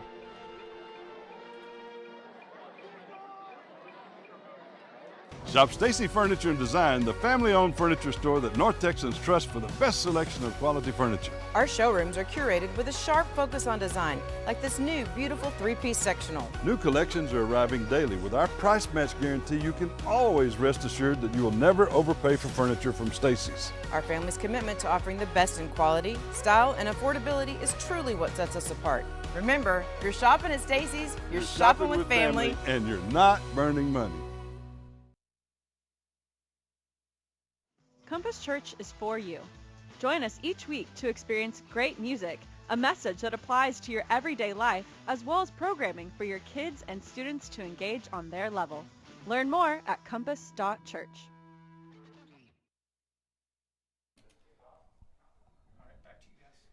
And we welcome you back to Tommy Briggs Stadium, where the Colony leads 17-7. Stephen Jameson lines up to kick this one away. Back to return, Linnell Randolph, Luke Stewart. And it's a booming kick that's fielded by Luke Stewart. Trying to find a lane. Stutter steps, and then is brought down on his back, but able to hold on to the ball, and so Grapevine will take over at about the 25-yard line. Yeah, I want to make sure you tuck that ball in, get good ball security. It looked like he was kind of stretching for extra yards, but you don't really want to see that on a kickoff return. Just run downhill, try to get as many yards, but more importantly, take care of that football. That touchdown drive for the Colonies started at the 50-yard line after the failed onside kick by Grapevine, and then 7 plays later finished off by an 11-yard touchdown run by Kendrick McLauden. His first rushing touchdown of the night, second overall, as he is a focal point of this offense along with Xavier Green, which we haven't seen too much of. Credit the Grapevine secondary for that. So now it's Ty Johnson that's into the game now, that rotation between him and Holmes. Got to think maybe that injury's got something to do with it too.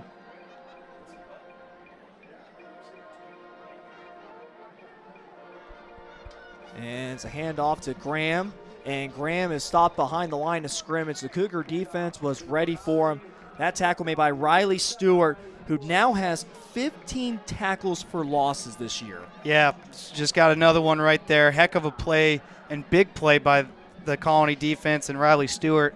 Because if you're Grapevine offense here, you want to hang on to the ball for all of this 3 minutes. You want to have a long drive, hang on to the ball and get some points. Being behind the line of scrimmage is not going to help. Well, the Cougars will get the ball to start the third quarter as well.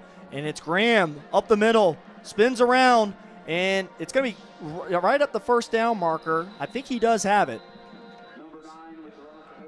So Jake Graham with a 11-yard gain. Good for a Mustang first down. That first down brought to you by Pat White State Farm. Yeah, you can tell Jake Graham's getting in a bit of a rhythm. Breaking tackles after, making yards after contact. Getting sure if he gets hit 2 yards maybe at the line of scrimmage, he's bouncing off of that and running down the field, running with some toughness out there. So maybe want to keep feeding him and see where it goes. So it's Ty Johnson in the shotgun. Wants to go over the middle. Oh, it's intercepted by the Colony. Down inside the 40-yard line. Interception made by Cameron Canal, who was hurt earlier in the game, comes back and picks up an interception. Yeah, Ty Johnson just did not see. They were running a cover 2 on the defensive side. Just that floater right there, floating in that spot, did not see it. Through the interception. Yeah, Todd Johnson just did not see him at all, Drew. You're right. And the Colony defense, I mean, this is a squad that last year it caused 18 interceptions, which was pretty much unbelievable to see a stat like that. They definitely feast on those turnovers, and it makes Grapevine pay here. So now it's the Colony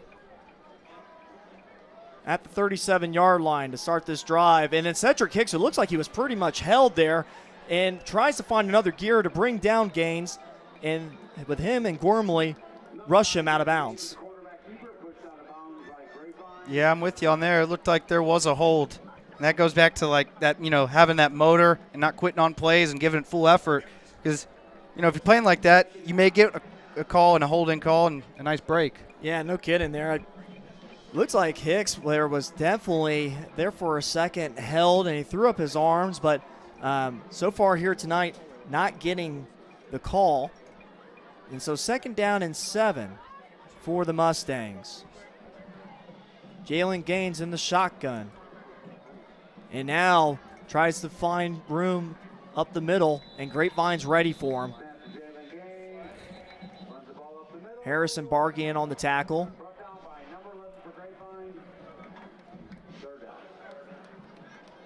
And what looks to be maybe a flag on the play. We'll see who it's on.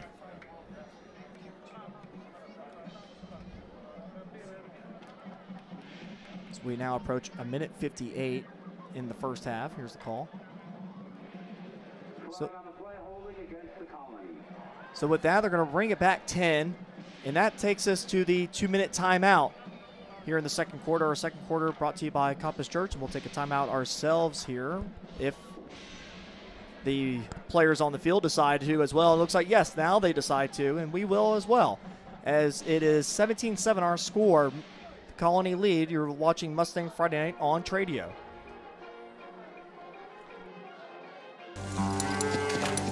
American Power. Texas Drive. Classic Chevrolet. #1 in the world. Limited time. A special selection of new Chevys. More than anyone.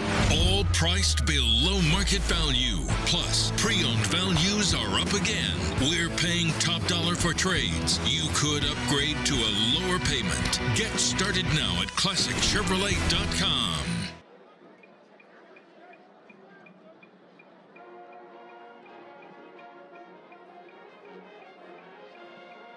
And we bring you back with a minute 58 left in the first half, where the Colony with the ball after that interception made by Cameron Canal,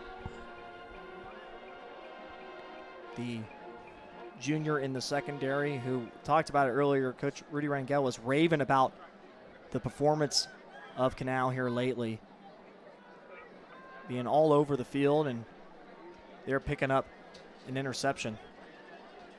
So now the Colony face 2nd and 17 after that holding to end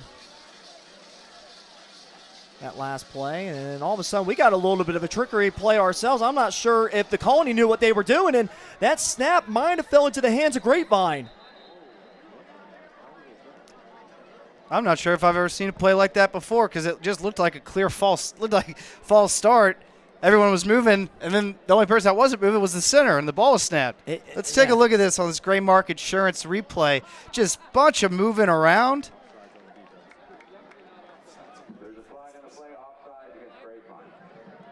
And that is such an odd play, where eventually the penalty's on Grapevine for offsides, when I think the entire offense for the Colony were having a false start. It's a wacky turn of events. I mean, you're not going to usually see something like that where you got everyone running around on offense. You can call it false start, legal motion, but in this case, it's on Grapevine, so it's 2nd and 11, and now the Colony want to run this play again. This time, the center keeps the ball. So they got a 3 lineman set. And so it's Green that wants to throw the ball to the receiver, and that ball might have been intercepted. Grapevine might have came down with this. They do. It's Luke Gormley. Gormley with his 2nd interception of the season. Check this out. throwing over the middle. Luke Gormley fighting for that ball there against that receiver. Oh, what a heck of a play. Fighting Riley Stewart at the point of attack and coming down with it. You know there had to be some tussling on the bottom of that pile there, but Luke Gormley comes out with it for the much-needed turnover on the Grapevine side. Well, Luke Gormley, of course, has plenty of experience, the senior leader for this defense. We talked about it earlier, but he was not fooled on that play. Well, that's what I want to talk about. They had two offensive linemen lined up on the outside as if they were receivers, obviously getting ready to block for some sort of receiver screen. Well, then the Colony goes back and throws it up the middle, up the seam. Luke Gormley was there, not shocked. Well, both teams now trade interceptions. Yet Cannell, that made the interception for the Colony. Now Luke Gormley returns the favor with an interception himself. I mean, for a minute 43 left in the first half, we've seen a lot so far. Yeah, absolutely. A heck of a play, and just credit to the Grapevine defense as a whole not being fooled, because you know there's some eye candy out there when you throw those 300-pounders out there on where to line up as receivers. So it's Holmes that's out there. Hands it off to Graham on that right side. Cuts up field and is slowing down for a gain of 2. Yeah, it's like Grapevine's defense said, we won't get fooled again. Yeah, no, absolutely. So minute 32, we'll see how Grapevine wants to play this out. Mention how the Cougars will have the ball to start the third quarter. Grapevine only has one timeout left. Holmes has time, rolls to his left, fires towards the sidelines. It's over the head of Ray Ming Zhao. As Holmes was trying to hit the right receiver and just wasn't able to connect. Yeah, it looks like we got a penalty as well on the play. Refs are pointing towards Grapevine's side. I think the Colony may go ahead and decline this. So they'll force Grapevine with a 3rd and 7 instead. And if I'm Coach Smith here, I'm telling Jalen Holmes, you don't have to get it all on this one play. You know, so there were a couple people open on that last play. Brody Hunter, I believe it was, kind of 5 yards ahead of him. If you give it to him, he's got some yards after catch in front of him. So we'll see what he does here. Brody Hunter, who got his first touchdown reception of the season 2 weeks ago. And Holmes is going to be swallowed behind the line of scrimmage. Sack made by Kamari Terrell. His first sack of the year. So you have to wonder if Holmes is even able to run at full speed, do that injury in the first quarter, and now the Cougars will call a timeout. Yeah, just a quick 3 and out for this Grapevine offense. You got the run play to start, and then 2 back-to-back rollouts that just did not go as planned. I think, you know, if you're Coach Smith, you got to tell Jalen Holmes to get the ball out quickly. Doesn't have to be 20 yards down the field. Take those little intermediate routes or whatever the defense is giving you. And you saw it right there on the second rollout. Defense was ready for it, got the sack. Yeah, well, and it goes back to that first play of the drive where Jake Graham was only able to pick up about a couple yards. You go back to your philosophy, Drew, of trying to make these third downs a little bit more manageable, and it helps when you establish a strong run game within the first sequence of your series. Yeah, when you get that tackle for loss or minimal gain on the first play of a 2-minute offense drill, kind of can set you back, and then you follow it with an incompletion and a sack. Going to have another test for this Grapevine defense to hold them. Well, this could be a key punt here for Holmes because Colony, Xavier Green's lined up about the 50-yard line for this return. And it's a good punt. It's fielded at about the 40. Green, who's explosive, able to be tackled on the other side of the field at about the 45-yard line. So right about where he was planning on fielding that ball originally. And so the Cougars, with 2 timeouts, 56 seconds left, you definitely are thinking that they're going to want to try to, I apologize, 1 timeout here. You definitely think they're going to want to try to push the envelope here. Yeah, getting that defense, reward the defense for getting that 3 and out against the Grapevine offense. The Colony's going to want to get some points. So it's going to be the Cougars that will receive the kickoff, too, in the third quarter. And so, like we were talking about before, you want to get some extra points in here before closing out this first half. They have a golden opportunity to do that right now. And we haven't seen much of Xavier Green yet, and you have to think Jalen Gaines will want to go to his star wide receiver at some point. And that play did not look right for the Colony, and I think in this case, throw out the possible ghost offsides for Grapevine. In this case, it's going to be actually a false start on the Colony. I was looking at the play clock. It was they were getting a little close to it, and I think that may have just made the Colony offense just a little timid there and jumping off sides. False starting, I should say. So that brings up to 1st and 15. Gaines wants to go to that left side, and it was Xavier Green who he wanted to go to, but that ball just ends up about a couple yards in front of his feet. Yeah, couldn't quite get it there. It looked like it was a quick 10-yard down the field out route by Xavier Green, but couldn't quite get it the distance on there. Didn't quite get his feet under him to throw it, I'd say. But it looked like, honestly, by the formation, they just ran the same play again. That they got called on the false start. They said, line up, run it again. It was Dalen Collins that was in on coverage, the transfer from Louisville, who, he might not be the biggest guy on the field, but, he sure does pack a punch, the junior. And he's got a tough assignment there trying to cover a guy like Xavier Green. Yeah, and the head coach, Rudy Rangel, he's been on the field just as much as this Colony offense. So now it's the Colony with a downfield pass there to Xavier Green, and they make up a little bit of that yardage there, getting the tackle down to about the 40-yard line. So now the hurry-up offense, 40 seconds left and counting. And it's a rush up the middle and a key tackle made by the Grapevine defense. Limiting the damage there, that was Michael Utorka with the key tackle. Michael Utorka, mentioned about him. Right back on the ball here. Was concussed last year, now getting valuable playing experience. And then it's the Cougars that wanted to go hurry up, and it's incomplete pass. That secondary for Grapevine was ready. Yeah, they're going to turnover on downs here.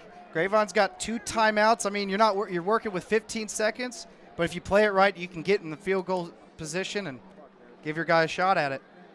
So for the Cougars, that was an interesting play call there because you run the ball, they have that 1 timeout left, and they choose not to use it. Then they line up, and it's almost like they were just trying to catch maybe Grapevine's defense off guard. But this secondary tonight has come to play. Oh yeah, absolutely. And it starts with the physicality, not giving any separation to these Colony receivers. Just playing with them, hip for hip, step for step. So now it's Grapevine with 15 seconds left. They got 2 timeouts left. Curious to see what they want to do here. Holmes is pressured. Watch out. Escapes the pressure. And then finds a receiver out in the flats. And, I think if anything, the thing for the Mustang fans is to know that Holmes is able to escape danger and get the ball out to receiver for a small gain. Yeah, we'll get another look at it here. The play took about 10 seconds, but it could have been just felt him at the last second. Jalen Holmes did to get out of the way and get a completion pass and then out of bounds, stop the clock. So it's 2nd and 8. That was Kamari Terrell with the pressure. And then down the middle, caught by Luke Stewart with 1 second left. But I think they're going to go ahead and kill the clock here at 0. That was close. I think Coach Smith would have loved to seen that 1 second stay on the scoreboard. He ran down to the referee to get a timeout in, but it was just a smidge too late. And with that, that is the end of the first half. I think they needed the clock operator for that Green Bay Cowboy game, leaving that 1 second and a half on. And it looks like, the players will be exiting back to their locker rooms. Looks like there might have been a chance maybe for the referees to discuss something, but in this case, that will end our first half. That second quarter was brought to you by Compass Church, and our score, 17-7. The Colony lead here as we enter halftime. Our halftime sponsor is Chill. And stick around as when we come back to start the second half, we will give you some stats, get you caught up on some revisions of the keys to the game and get you ready for the second half here between Grapevine and the Colony as you are watching Mustang Friday Night on Tradio.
And welcome back to Tommy Burke Stadium. Halftime brought to you by Chill. Let's get you caught up on some drives that we noticed from the first half. Unfortunately, we don't have individual stats here tonight, but as far as the back and forth action goes in that first half, a lot of it, you go back to Grapevine, who has actually punted twice so far in this first half, and for the Colony, they have not. They've had some drives that end up in points and definitely have had some drives that have given the ball back to Grapevine. So with that being said, you go back to the first quarter where Vasquez, the kicker for the Colony, after a 13-play drive, had that 38-yard field goal in the early part of the game. And you had Kendrick McCloudon as well scoring that 9-yard touchdown catch in the second quarter. And Grapevine really shot themselves in the foot early on in that second as well when they had the hook and lateral play that went not only obviously backwards, but to the point into the hands of the Colony, which actually led to that 9-yard touchdown catch by McCloudon. McCloudon's got 2 touchdowns total here tonight, including an 11-yard touchdown run as well. But for Grapevine, their running back, Jake Graham, he does have that 3-yard touchdown run that he had in the second quarter that finished off that 7-play drive. And then both teams tonight have interceptions. You have Canal with an interception for the Colony, while Luke Gormley, who, again, not fooled by that trick play that the Colony basically ran twice. And Luke Gormley picks up his second interception of the season. And the Colony were trying to catch maybe Grapevine off guard late in that first half when they went for it on fourth down. Clock was ticking. They had timeouts available, but chose to just line up and then try to throw the ball down the field. And it was a turnover on downs, and then Grapevine tried to make that late push where I believe that ball was maybe about the 40-yard line when Luke Stewart caught that ball, and you had Coach Smith running down the sidelines to try to get to the referee to get that one last timeout in, which looked like maybe a second left, but there's already been so much issues from up here in the booth down the scoreboard. Pretty sure that lack of communication probably had something to do with that as well. Yeah, the refs are going to look to clean that up kind of on the operational side of things with the clock and make sure that there's no delay of games that shouldn't be thrown out. I know Grapevine got a costly one to start their drive early in the first half. But, yeah, no, credit to Grapevine defense. They're making them earn it. It's not these big chunk plays, down early, stop bleeding type of game. They're in it. They're kicking off to the Colony now. And I'll tell you what, this secondary of Grapevines has really played well and stood up to this assignment, this tough assignment that they have with Xavier Green and Tyler Osborne Jr. Yeah. They're going to be looking to maybe get an interception here, maybe call some third and longs, get the ball back. Well, Grapevine attempted an onside kick in the first half by Cade Moreland, but now Grapevine goes back into its standard formation for this kickoff to get our second half underway. Third quarter brought to you by Classic Chevrolet, and we are off.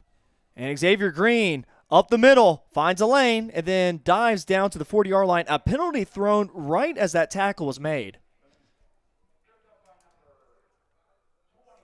So we'll see what the call is. On this instant replay brought to you by Gray Mark Insurance.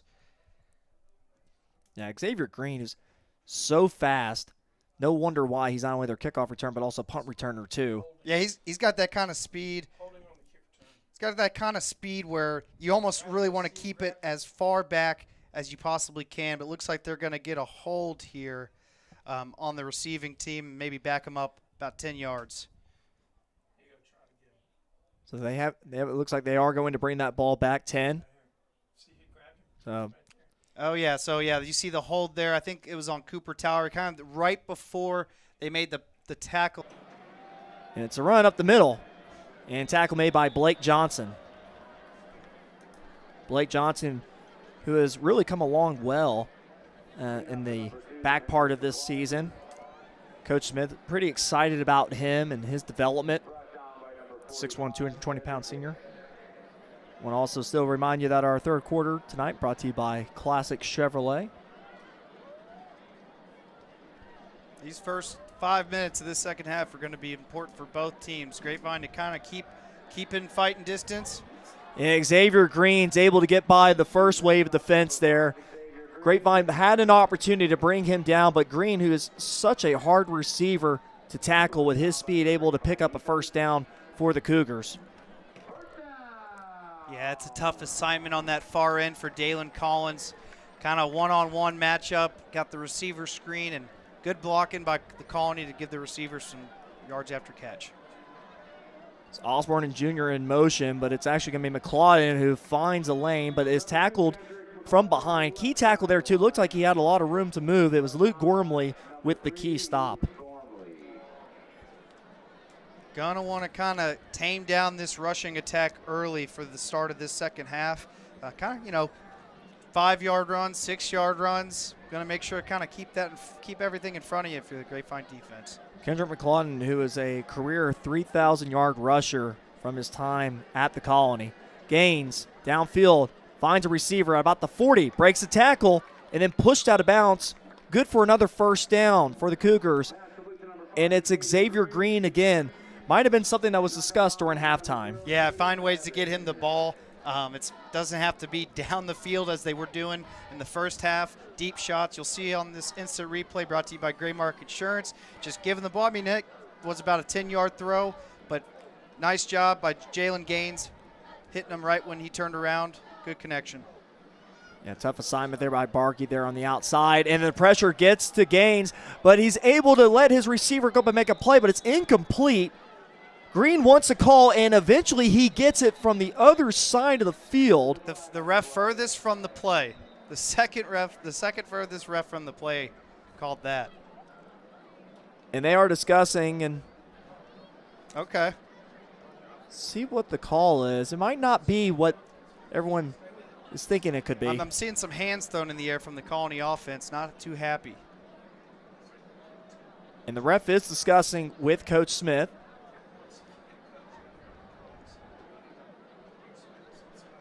There was a little bit of hand fighting there, but I don't think it was enough to have a call being made. So in that case, it's actually an eligible man downfield, something that no matter what level of football you watch now, something that they really are calling closely. Yeah, and they're coaching it closely as well because you want to, get a big play, get a touchdown. Don't want those called back because of illegal man downfield. So that brings up 2nd and 15. And another penalty from the same ref, too.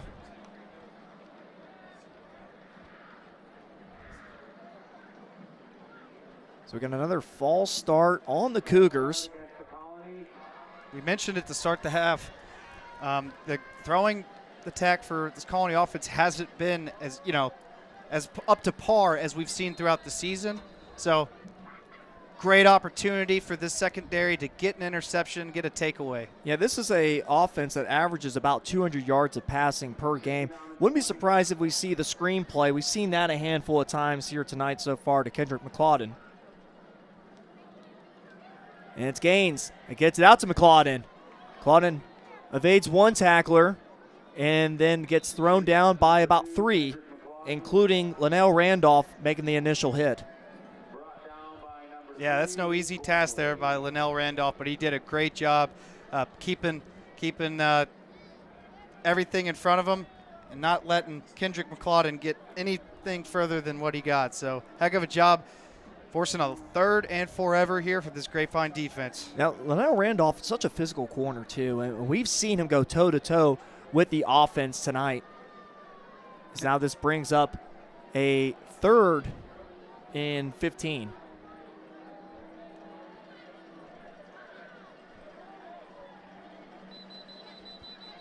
And it looks like we got a little bit of confusion down here. The interior part of the line.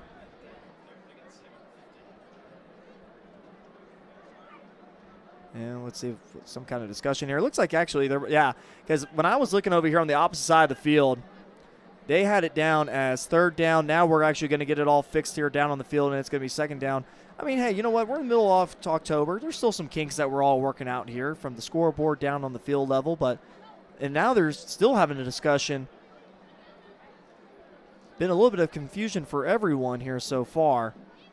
while we got a second, we do have some scores to give you from around the Metroplex, including in like District 3, 5A Division 2, where it's got some good scores. Argyle, Mansfield Summit in the third quarter. Argyle up 19-14. That's a close matchup right now. Argyle, arguably one of the best teams in 5A Division 2, getting a run for its money tonight here against Mansfield Summit. And Colleyville Heritage and Seguin in the second quarter. Seguin up 20-14 right now on Colleyville Heritage. At halftime between Burleson and Mansfield Timberview, Mansfield Timberview up 21-10. So again, some interesting scores going around. Keep our eyes on that Argyle game. So now with all that noise, we have 2nd and 15 eventually. Oh, they got the Jeopardy music playing now. That's like when you're at the Oscars and the speech is going a little too long. Start playing the music. Yeah, it's been a little bit all over the place here tonight. A little bit of sarcastic noise coming from the Colony media team. Love to hear it. So now it's Gaines. Canzano. Canzano's such a big target there at 6'4", 210. And Gaines is finding an easy way to get him the ball down to the 30-yard line. He's going to make it 3rd and short upcoming. Yeah, good play design there by the Colony offense. Giving it to their guy Canzano for a nice gain, making a manageable 3rd and 4. So with this 3rd and short, you have to probably think this is 4-down territory. I mean, we've already seen the Cougars try to go for it late in the second half. They were unsuccessful. I mean, this is a Grapevine defense that has given up 4th down conversions 44% of the time. It's a Wildcat formation to Kendrick McLauden, and he's going to be stuffed right at the 1st down marker, but I think they're going to give him the 1st. You got Joey Mendez there at the left tackle, who saw it right next to where McLauden fell down, pointing the 1st down marker. Talked about the Cougars' offensive line. Joey Mendez, who plays both sides of the field, so is Cameron Ramirez. They kind of rotated that left tackle position. Kelvin Iwo, who arguably is the best lineman on the team for the Cougars, who has over 30 offers, the 6'4", 305-pound junior, not playing tonight due to being hurt in the first play of last week. And now just like that, the Colony have a false start. Yeah, Coach Rengale's not going to be happy with these pre-snap penalties. You get the 1st down off a very, very nice Wildcat Power O style of play to move the chains. And then right before the next snap, get a false start. Not going to make the coach very happy. He's a pretty animated guy, and it doesn't take much to get him going. As we approach 7:44 left in the 3rd quarter, brought to you by Classic Chevrolet. So it's 1st and 15 now. Gaines tries to just give his receiver somewhat of a chance to go make a play, but it falls down to the turf incomplete. The intended receiver was Xavier Green. Once again, we're seeing this Colony passing game just not quite on cue, not quite on the same page. You could say that ball's overthrown, but you think Jalen Gaines is expecting that receiver to keep turning upfield, don't cut it short, causes the incompletion. Dalen Collins in on coverage, who's been a solid corner for this Grapevine defense. Now 2nd and 15. Gaines rolls to his right. He had plenty of grass in front of him, but finds an open receiver down at the 15-yard line. It's Riley Stewart who picks up the 1st down for about a 16-yard catch. Which, if my stats are correct here, Riley Stewart, he came in tonight with 1 catch this season for -2 yards. Yeah, no, he nice play staying open. Jalen Gaines had a couple options, like you said, plenty of grass in front of him to run it, but able to find his guy Riley Stewart, and Riley Stewart gets some yards after catch. Yeah, now being in the positive side of his yards for the season. Now 1st and 10, Gaines over the middle. Oh, and he had the receiver. The ball just wasn't far enough to get it to his man, Xavier Green. Yeah, Xavier Green running a little post route in the end zone. Ball came kind of a dirt ball, kind of came up just a yard short, right at his toes. Just trying to get the ball to the playmaker, Xavier Green. Nice route, able to be open on that post. Couldn't quite connect. Yeah, Maddox Broyles and Cooper Towery in the coverage. But this has been a handful of times already here in the second half. Xavier Green, the focal point of this offense. It's pass out to the perimeter. Oh, and Xavier Green makes a juke move that probably reminds you back on the hardwood days of the basketball court, and he finds his way into the end zone for a 13-yard touchdown catch.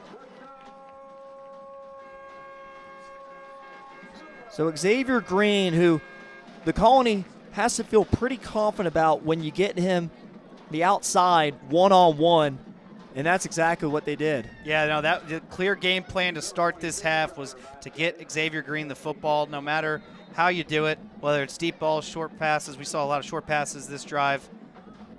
You just want to get him in space. So that extra point up and good. That now brings our score 24-7. The Colony lead. 6:40 left here at Tommy Briggs Stadium. We'll take a short break and come right back with more third quarter action. You are watching Mustang Friday Night on Tradio.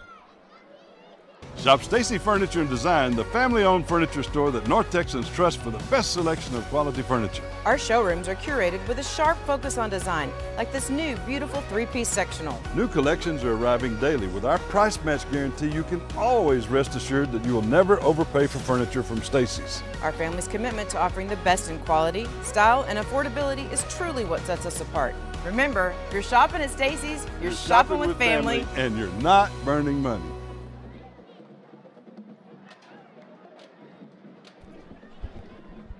And we bring you back with 6:40 left in the third quarter. Our third quarter brought to you by Classic Chevrolet. That scoring drive for the Colony, 15 plays, started on their own 30-yard line. Finished off with a 13-yard touchdown throw from Jalen Gaines to Xavier Green. Now Green's 7th touchdown of the season. Kind of double whammy there for the Grapevine defense. He didn't want to give up points, especially on a 15-play drive. Runs up a lot of that clock to start this third quarter. Well, with that beautiful juke move that Xavier Green made, you can tell why he was offered as a freshman to go play basketball at Texas A&M. But he is a commit to Tulsa to go play football. I like that. Yeah, stay out in the field. Yeah, he must like football. Yeah. He's going to make that kind of decision. So Jameson, the kickoff specialist for the Cougars. Fielded at the 10. Stalen Collins, who solid tackle made at the 25-yard line by the Cougars. And so then Grapevine will take over to start their first drive of the second half. Urgency is going to be is clearly evident for Grapevine offense. Got to get some positive plays and some points up on the board.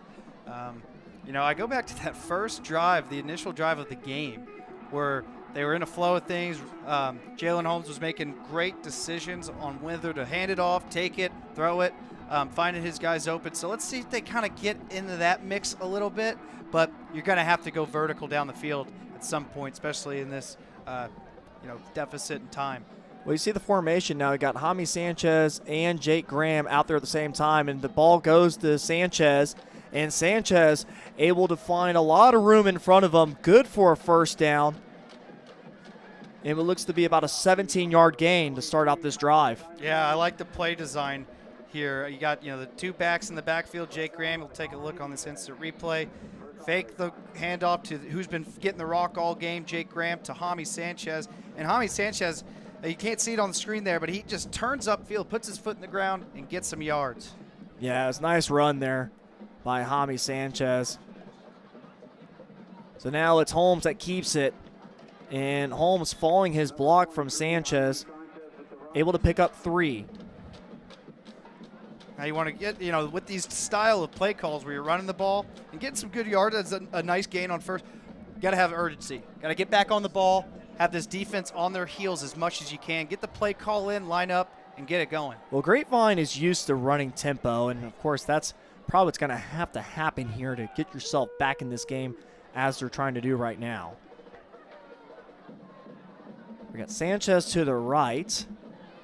And then in that case, you take what the defense is giving you, and Grapevine will take that first down. Yeah, that's what I was talking about when I say, just getting in a rhythm.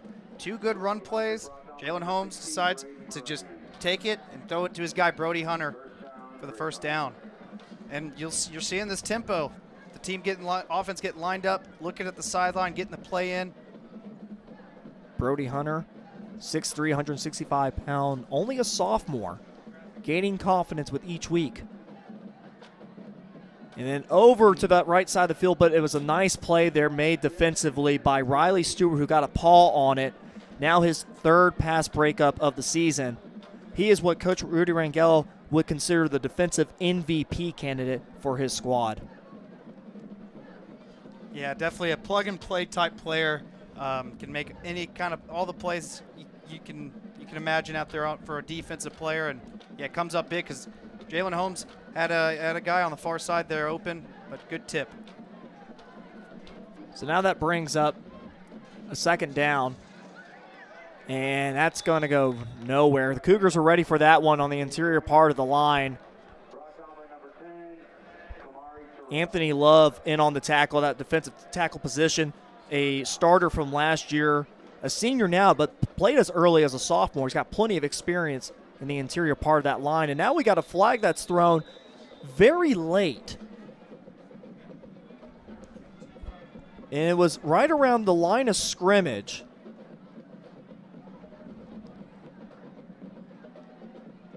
And the referees, or it looks like they're having a little bit of a powwow talk with Grapevine.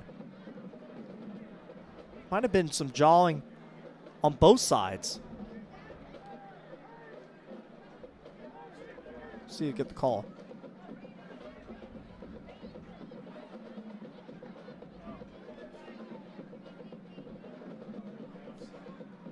So there are offset penalties, which, you know, here's the thing. If that's what the refs want to go towards, that's what you want to see, is a little bit more of an offset penalty, because you know both sides are probably going at it at this point. Yeah, and you want to clean it up if you're the ref. Throwing out personal foul penalties like that will do it, and they just reset the down. But yeah, definitely if you're the refs, you want to clean up that after the whistle stuff. So now that brings up a 3rd and 9 for Grapevine. And depending on what they do here, this could be 4-down territory. Holmes is completely smothered by the defense. He wanted to go outside. The Cougars knew it. Kamari Terrell, his 2nd sack of the night, there to meet Holmes in the backfield.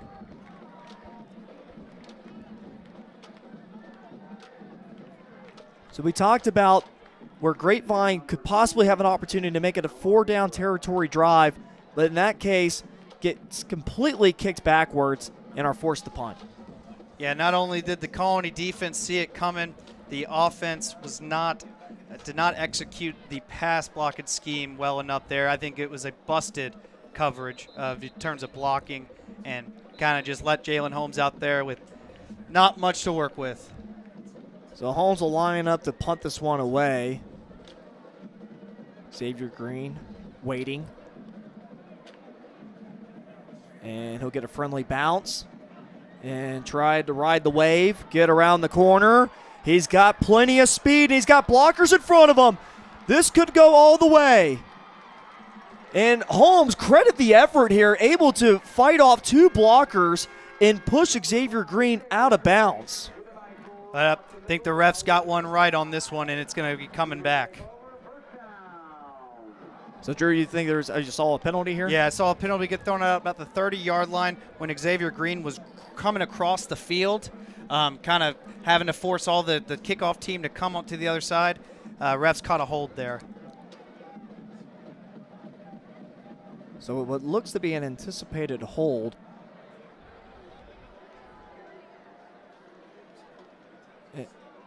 And it looks like it is a penalty on the Cougars. As we approach 3:12 left in our 3rd quarter. That's brought to you by Classic Chevrolet. Not the penalty, right? Not the penalty. No, not the penalty. The 3rd quarter. Yeah, no. If we had a sponsor for the penalty, though, they may be getting a lot of airtime tonight. Yes, they'd be getting their money's worth. Yeah. So the Grapevine catches a break here because the Colony with that return would have put them down at about the 10-yard line. I tell you what, though, I mean, I know it doesn't really matter much with the penalty, but Jalen Holmes able to fight off a couple blockers there.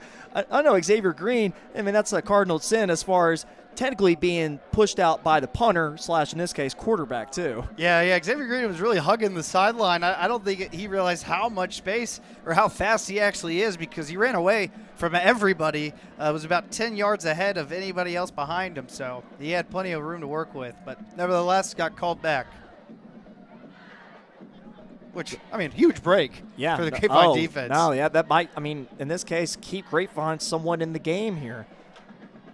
So now it's Gaines that finds the wide receiver screen to his intended receiver out there on the perimeter, but Grapevine was ready for it. Cedric Hicks getting out in space. Talked about Cedric Hicks, just how fast he can be. That's what I'm talking about right here. Cedric Hicks just getting downhill behind the line of scrimmage. You know, he didn't blow him up initially, but just held him up. And then, you know, everybody else comes in and finishes the tackle there. Nice job. That's how you do it. It's Tremaine Barton, who plays a little bit of linebacker, who was the reception, making the catch there. We got quads here on the near side. Is that Xavier Green solo there on the top of the screen? Absolutely is.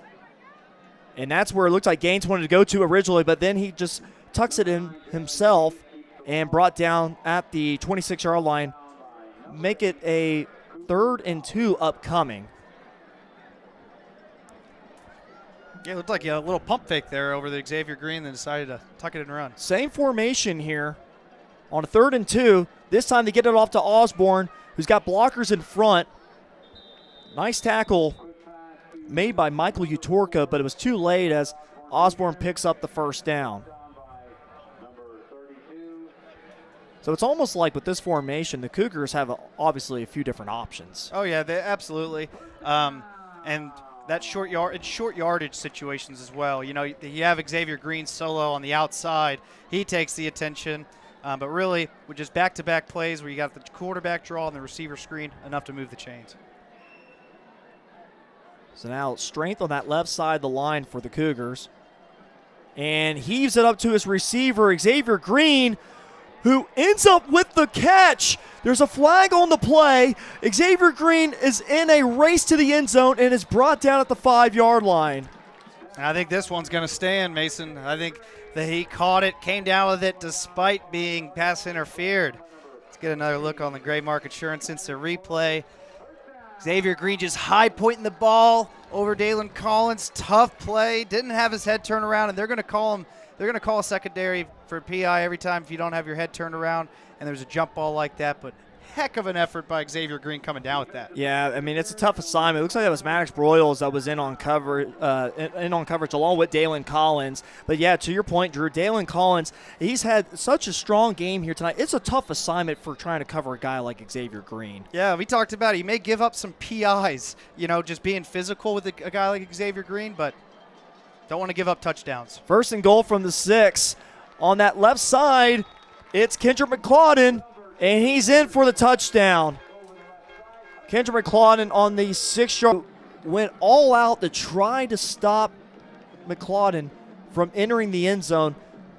Talked about in the pregame show in that interview with Coach Smith about Luke Hecht and how aggressive and physical he is when he's tackling people.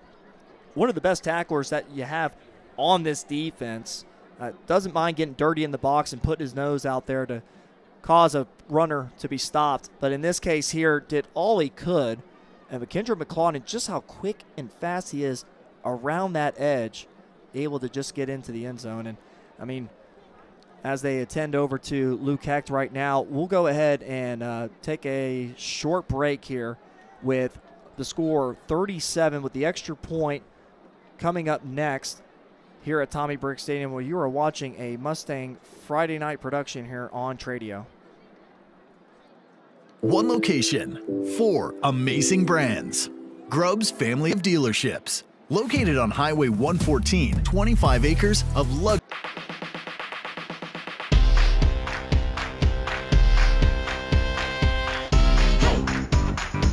Can't get enough. No. Just can't get enough. Come on, let's go. Can't get enough.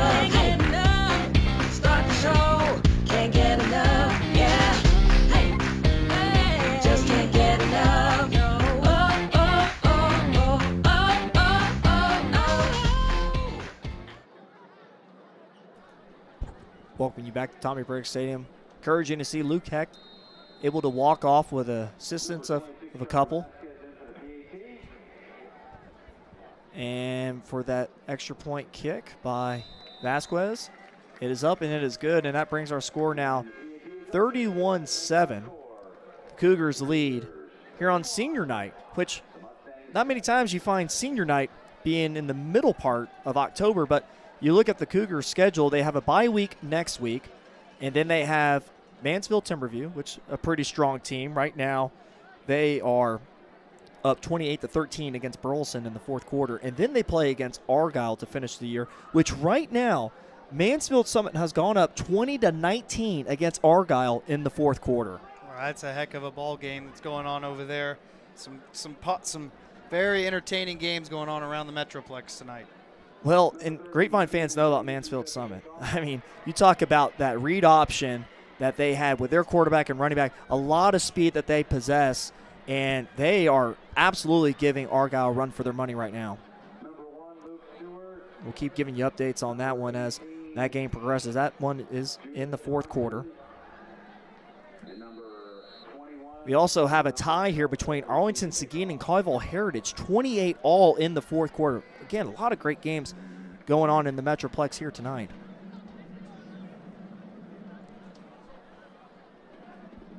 So now it's fielded at the 10-yard line by Linnell Randolph. Makes a man miss. Randolph with probably maybe his best run of the season in the kickoff return game, but it looks like it might be coming back, though, due to a hold.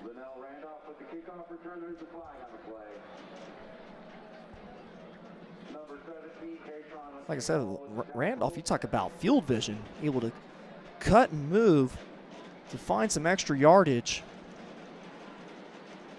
But due to a block in the back, it will be coming back.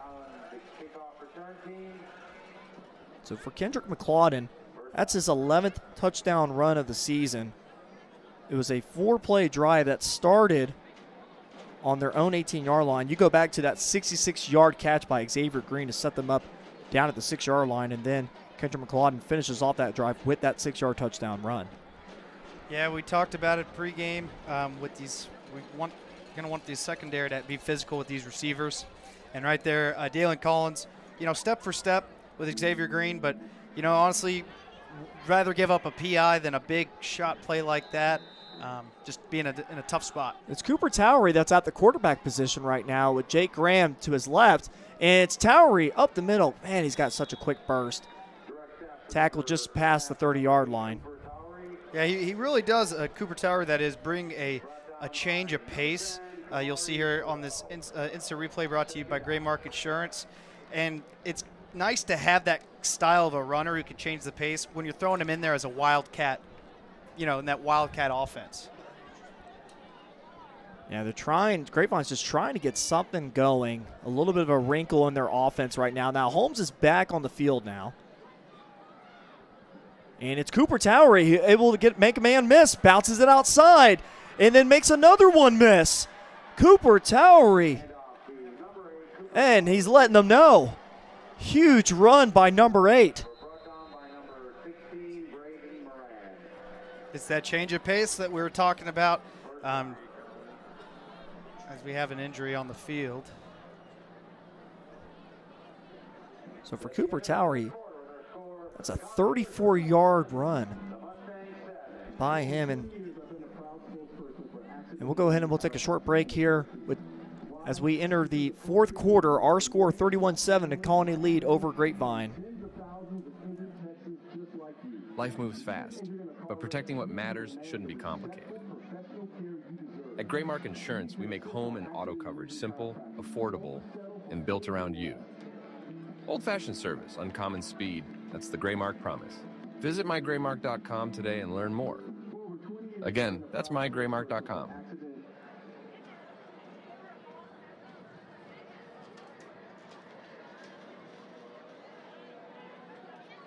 We bring you back to the fourth quarter where the Colony lead 31-7. But again, a 34-yard run by Cooper Towery, but it looks like there was actually possibly a penalty on the play. That's going to bring this ball back to the 32-yard line instead, so erase that 34-yard gain by Towery.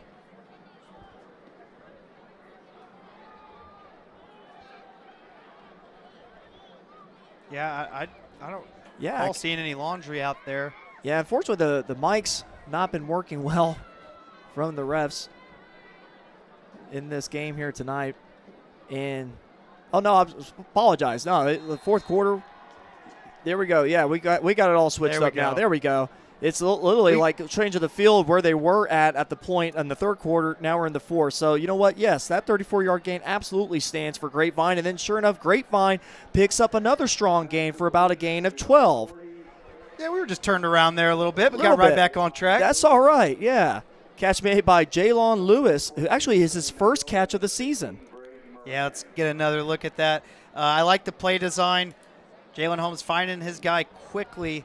Off the RPO, throw it right behind the linebackers, find that zone spot. Good for a Pat White State Farm first down. It's Holmes over the middle, almost like the same identical play, except this time it's to the other tight end and Brady Kays. Yeah, and, the timing on that, it was a bit delayed. That's where you run into those illegal man downfield calls because the linemen think he did hand it off, so they're running upfield.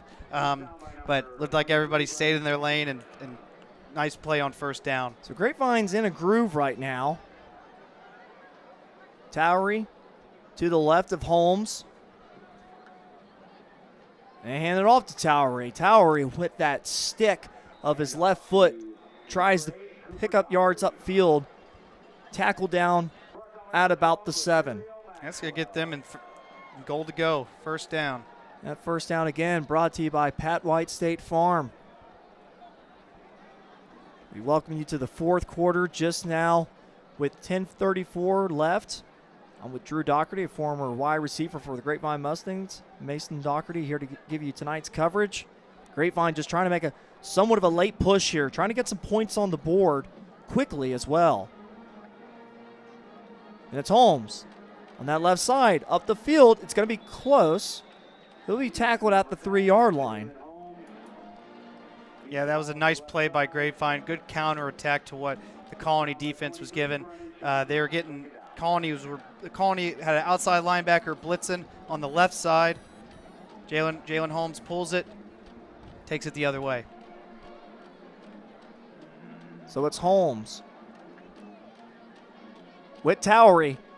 Towery might be stopped at the 1 yard line, and he is.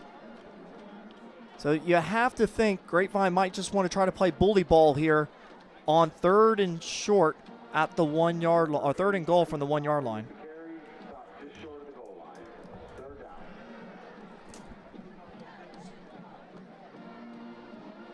So they got strength there on the right side, but you know what? They're going to run the tush push instead, and Jalen Holmes is in for the touchdown. Hey, it works in the NFL with a certain team, and for Grapevine tonight, it works for them as well. It works for a couple Jalen's. Yeah, might be a little bit of a similarity there. So now Grapevine lines up what looks to be a 2-point try. Got Jalen Holmes lined up outside of the receiver. And it's Luke Gormley, which we've seen that before. Luke Gormley scores on the 2-point conversion. Very similar to what he did against Arlington Seguin. We always talk about keeping your best players on the field as much as possible, and Luke Gormley's one of those guys.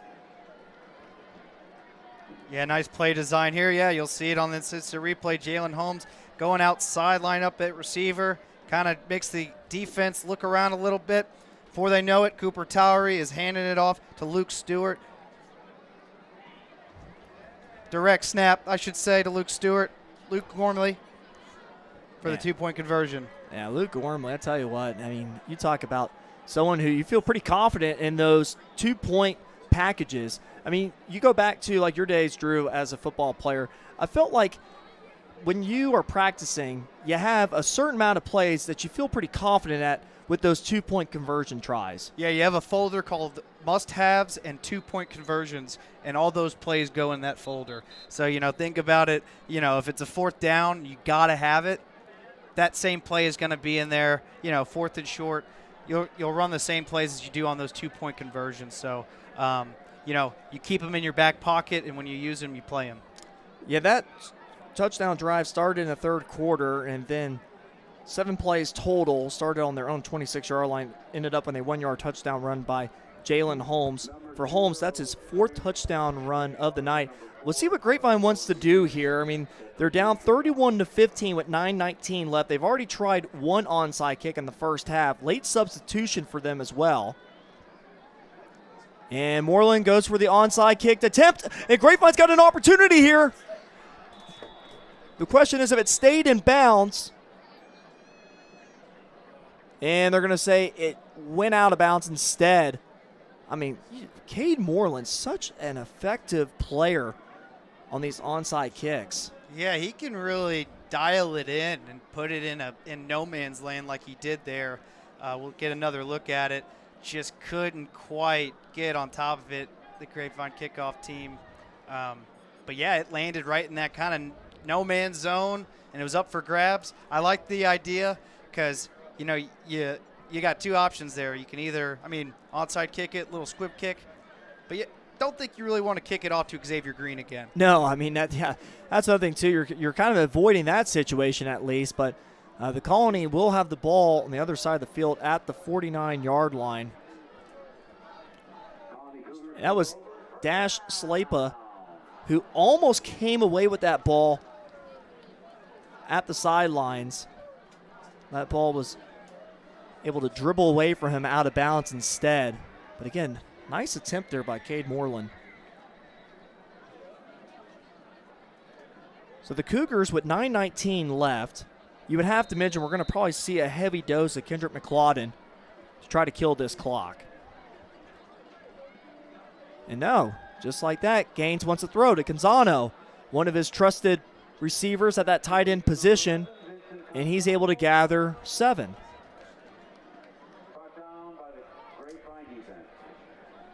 Yeah, Canzano, who's such a useful weapon, and his size too, there in the middle part of the field, makes it so tough for those linebackers to defend against them. Yeah, Jalen Gaines missed Tyler Osborne Jr. wide open for 6 there. Oh, did he? Oh, yes. He could have done jumping jacks. He was running back to the line of scrimmage with no one around him, about 15 yards. Well, we got players now pointing at each other on who false start or who went off sides first. Yeah, Osborne Jr., a effective receiver for this Cougar offense, already with 6 touchdowns this season. Looks like he had a sure bet of getting 7 if they were able to find him wide open on that previous play. Yeah, Tyler Osborne Jr. during this little stoppage of plays going over to Jalen Gaines, kind of telling him, hey, man, you kind of missed me on that one, but if we run it again, just make sure to kind of take that check. So with that 5-yard penalty, bring the Cougars back to the 46-yard line on a 2nd and 8.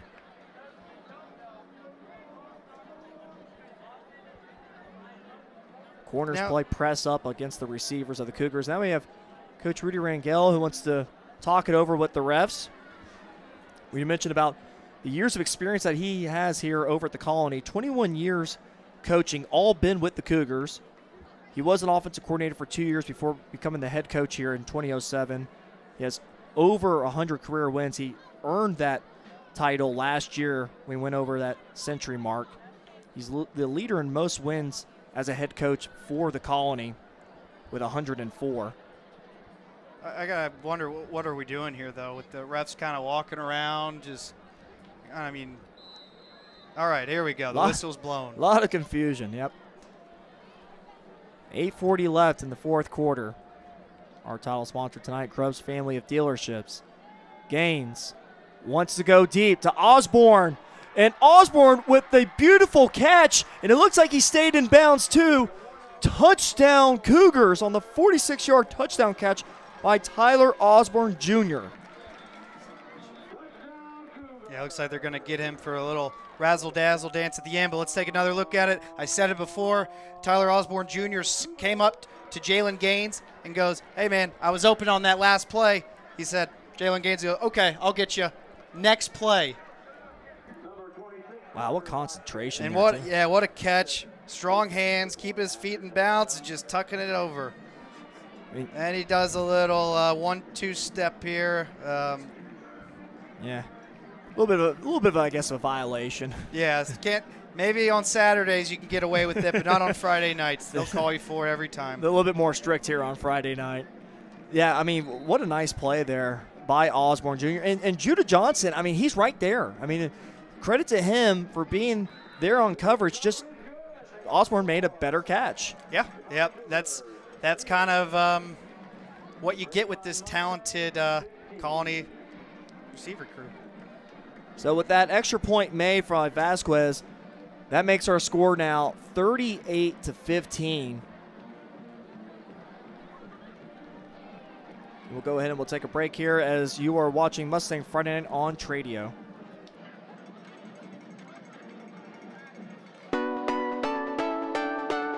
Every game is filled with moments that matter, ones you will never forget. At cliprip.com, we make it easy to relive those moments again and again. Browse and download your favorite plays from Game Broadcast by Tradio instantly. Whether you are a player building a reel, a parent capturing memories, or a fan playing that perfect drive, your moment is ready to clip and rip. Clip the moment, rip the highlight. Visit cliprip.com today. And we bring you back to Mustang Friday Night on Radio. I'm with Drew Doherty, former wide receiver for Grapevine Mustangs. I'm Mason Doherty. And that catch again by Osborne Jr. capped off what was a 3-play drive that started on the 49-yard line of Grapevine's side. 46-yard touchdown catch. Over the shoulder. Great concentration. And to your point, Drew, great hands as well. And so the Cougars will kick this one off from the 25-yard line due to a little of extra dancing by Osborne Jr. Stephen Jameson lines up. Boots this one away. Communicated there, fielded by Luke Stewart. Luke Stewart's got a lane, punches through it, and then is able to break away from a couple tacklers and brought down on the other side of the field near the 40-yard line. Yeah, I think definitely got some track star into Luke Stewart. I think he just ran a 100-meter hurdle here. Receives the ball, hits the hole, and if I'm not mistaken, I think he hopped over the kicker. Let's take another look at it here. Whoop! Yep, yeah, nice athletic play by Luke Stewart. Looked like he was running hurdles. Instant replay brought to you by Graymark Insurance. Yeah, what's impressive about that is, just like in track and field, when you're doing the hurdles, you don't want to lose any speed when you're making those jumps. And I don't think Luke Stewart did at all. No, he didn't miss a beat. Kept his feet moving. All right, so let's see what Grapevine does here. I mean, down 38-15 with 8:22 left in the fourth. Bunch of receivers here on that near side.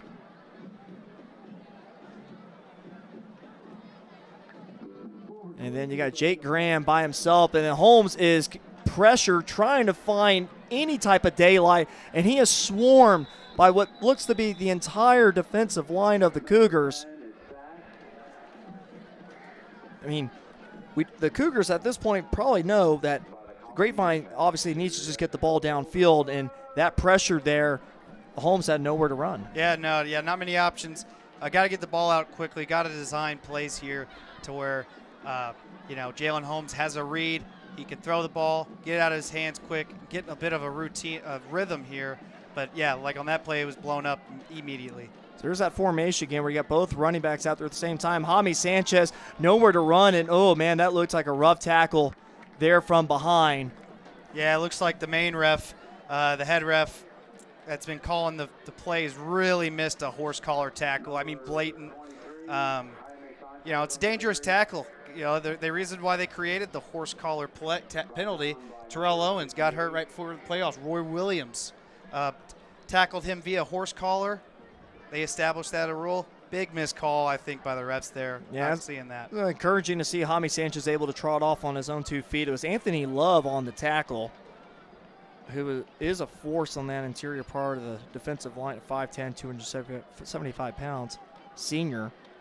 Holmes steps up, looks downfield, has Goen, and looks like Goen double clutch there, but was able to bring it down before running out of bounds. Yeah, nice job We've seen plenty of rollout passes tonight.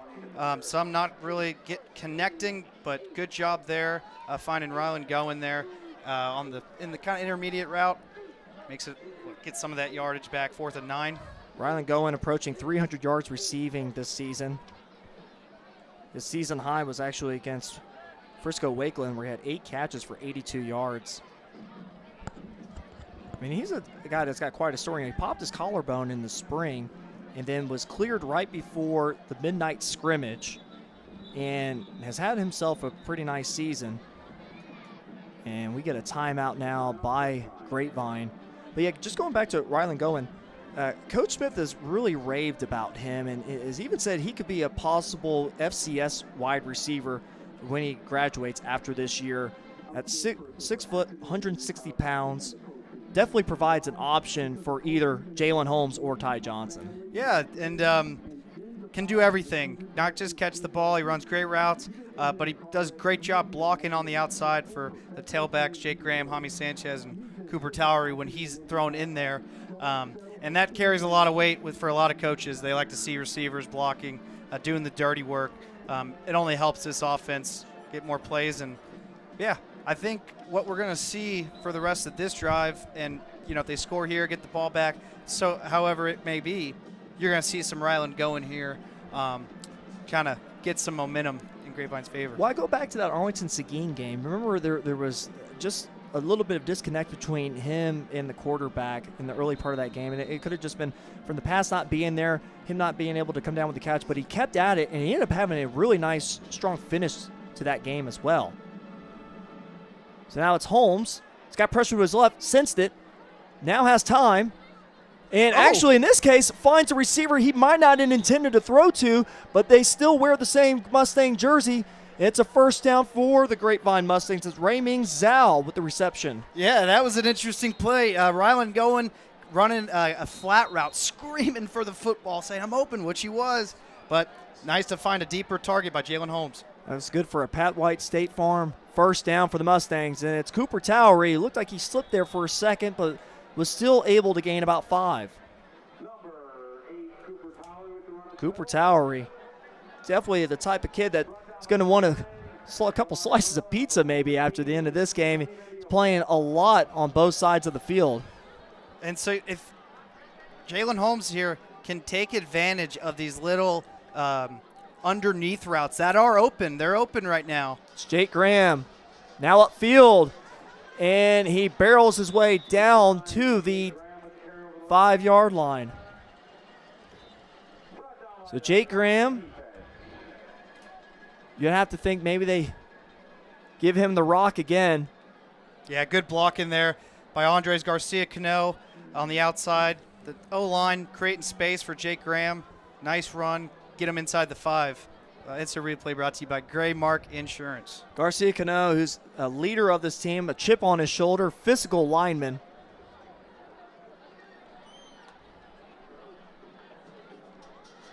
Holmes hands it off to Graham again on that left side, and he lowers the shoulder pads, and he's in for a touchdown.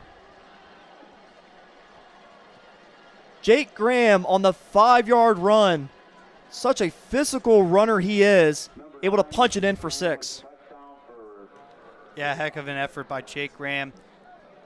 He runs it outside to the left, finds his spot to put a foot in the ground and get upfield, get over in the pay dirt. So now Grapevine goes for 2, and Cooper Towery able to come down with the snap, tries to make up for lost time, and he finds a way into the end zone for the 2-point conversion. Little Houdini act. Yeah, the Houdini hocus pocus. Whatever that was, heck of an effort by Cooper Towery to just get the end. Let's take another look at that. Not by design here with this snap this time around. Couldn't quite get it. Able to catch it in the air. Kind of Johnny Manziel, Alabama-esque there. Finding space, making moves, and not fighting, not stopping on the play and continuing to fight. It almost looked like that snap went right between Luke Gormley and Cooper Towery, which both guys played linebacker. I mean, it's amazing to see the amount of production that not only are they getting from their linebackers on defense, but on offense, too, especially in these two-point conversion packages. Yeah, that's a weapon that Grapevine's using tonight, having those two in the backfield for, two-point conversions, fourth and shorts. Gotta have it plays, I call them. They're taking full advantage of that. And, heck of a job answering back by this Grapevine offense. That touchdown drive started on the 40-yard line of the Colonies, and you go back to reason why the penalty on Tyler Osborne Jr. for his little excessive dance at the end of his touchdown. So that was a 7-play drive that ended up in a 6-yard touchdown run by Jake Graham. So you would have to think this is going to be another onside kick attempt, and Grapevine's been close both times they've tried it tonight. Yep, the Colony return teams are going to try and fill those dead spots, I call them, where the ball can just land and scramble. Wouldn't imagine they kick it off deep here. Oh, it's actually a fake with Cade Moreland, and the Colony were ready for it. Haven't seen that play before by Grapevine. Who ended up actually kicking that ball was Austin Schilling, so they actually had both kickers on the field at the same time. I mean, the play call, not bad by Grapevine, but unfortunately went right into the gut of the Cougars. Yeah, nice play design. I mean, got to kind of flare it up a little bit, keep them on their toes. Those onside kicks are hard to get, so I like the idea, kind of throwing both kickers out there. But, yeah, like you said, the ball had a little bit too much pace on it and allowed a secure recovery for the Colony. So now Grapevine down 15 here. 5:12 left. Obviously they need to stop. They need to stop pretty quickly. And this is a team that rattled off 16 straight points to tie the ball game against Arlington Seguin earlier this year to send it to overtime.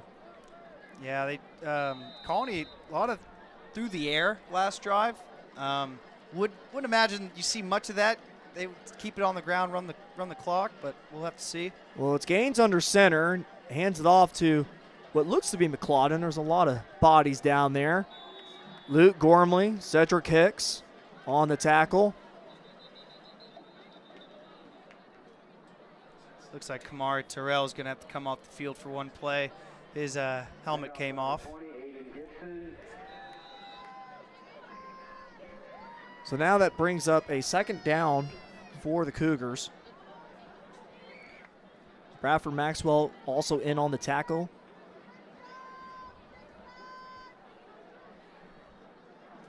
So, yeah, to your point, Drew, Cougars are in no rush here with 4 seconds left on the play clock. They're going to have to get this one in here unless they're going to get a delay game. And it looks like they barely do, and it's a nice run for the Cougars down to the 35-yard line for Kendrick McLauden. A 15-yard run by McLauden, who, again, unfortunately we don't have individual stats here tonight, but you would have to imagine well over the century mark tonight. Yep, yeah, coming in with 847. Imagine he's past the 1,000 yards for the season tonight. So, yeah, McLauden, who's been such a weapon for this Cougar offense as we approach 4 minutes left in the fourth quarter. Delayed handoff, but it was still able to gain positive yards down to almost the 30-yard line. That was Aiden Gibson with his first carry tonight, and there is a flag thrown at the very end of that play. Yeah, I think Grapevine defense showing a little frustration here.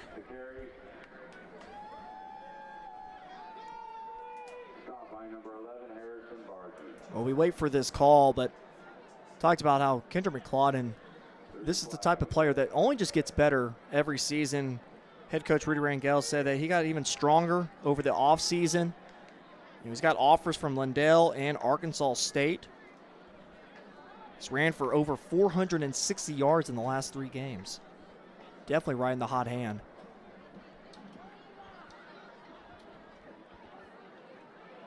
So it is a personal foul by Grapevine and will be an automatic first down.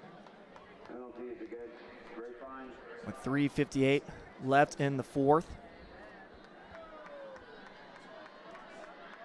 See if we can get you a score update from around the Metroplex. There's been some great games going on in District 3, 5A Division 2. So Argyle actually ends up winning 25-20 against Mansfield Summit. That game is final.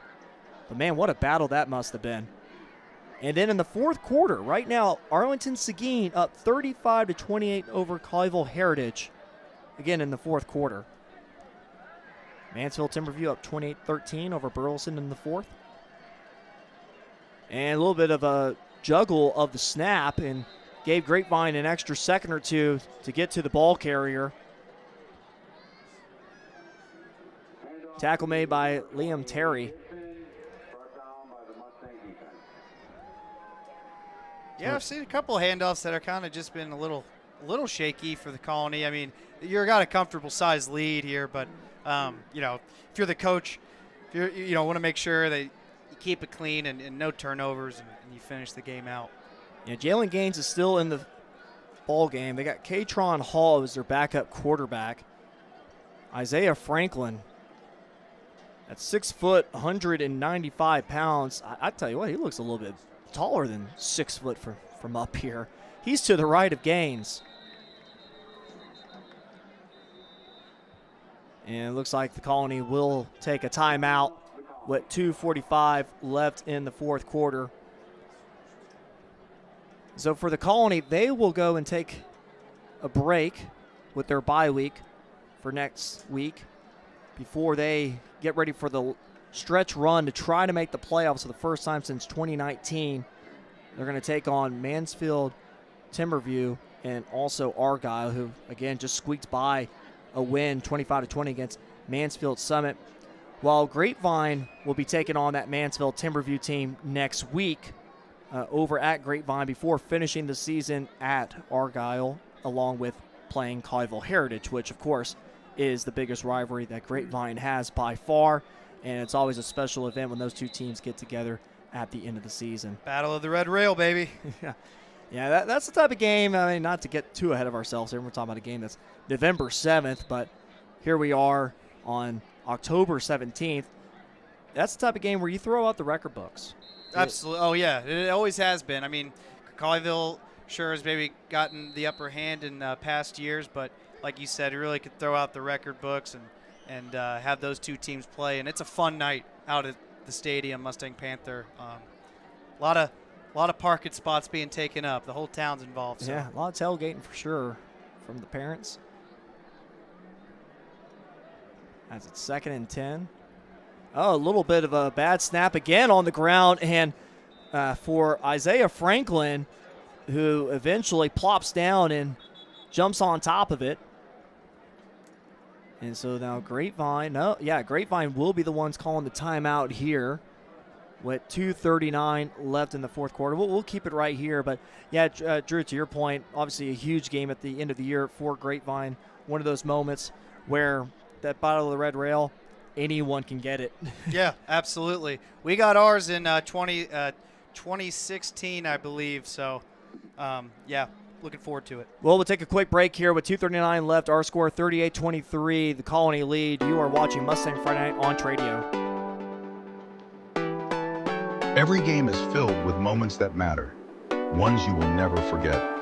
At cliprip.com, we make it easy to relive those moments again and again.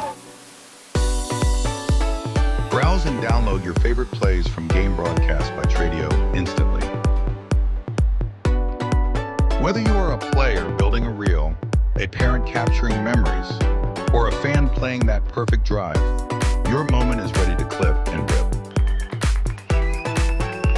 Clip the moment, rip the highlight. Visit cliprip.com today. Welcome you back. The Cougars have a 3rd and long upcoming.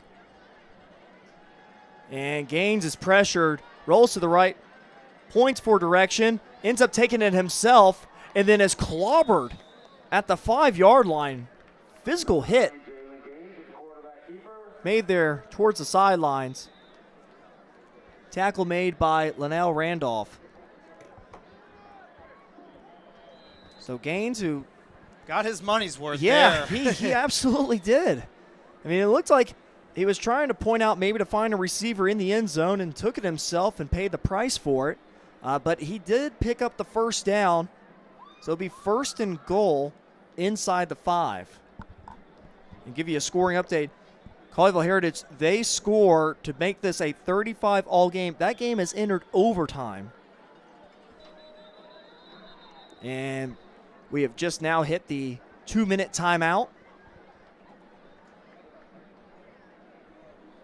And you have to imagine with Grapevine down to 1 timeout left, the Cougars might still have to get off a running play to maybe chew down a little bit more clock before you start seeing the QB kneels. But, yeah, what an exciting game going on there.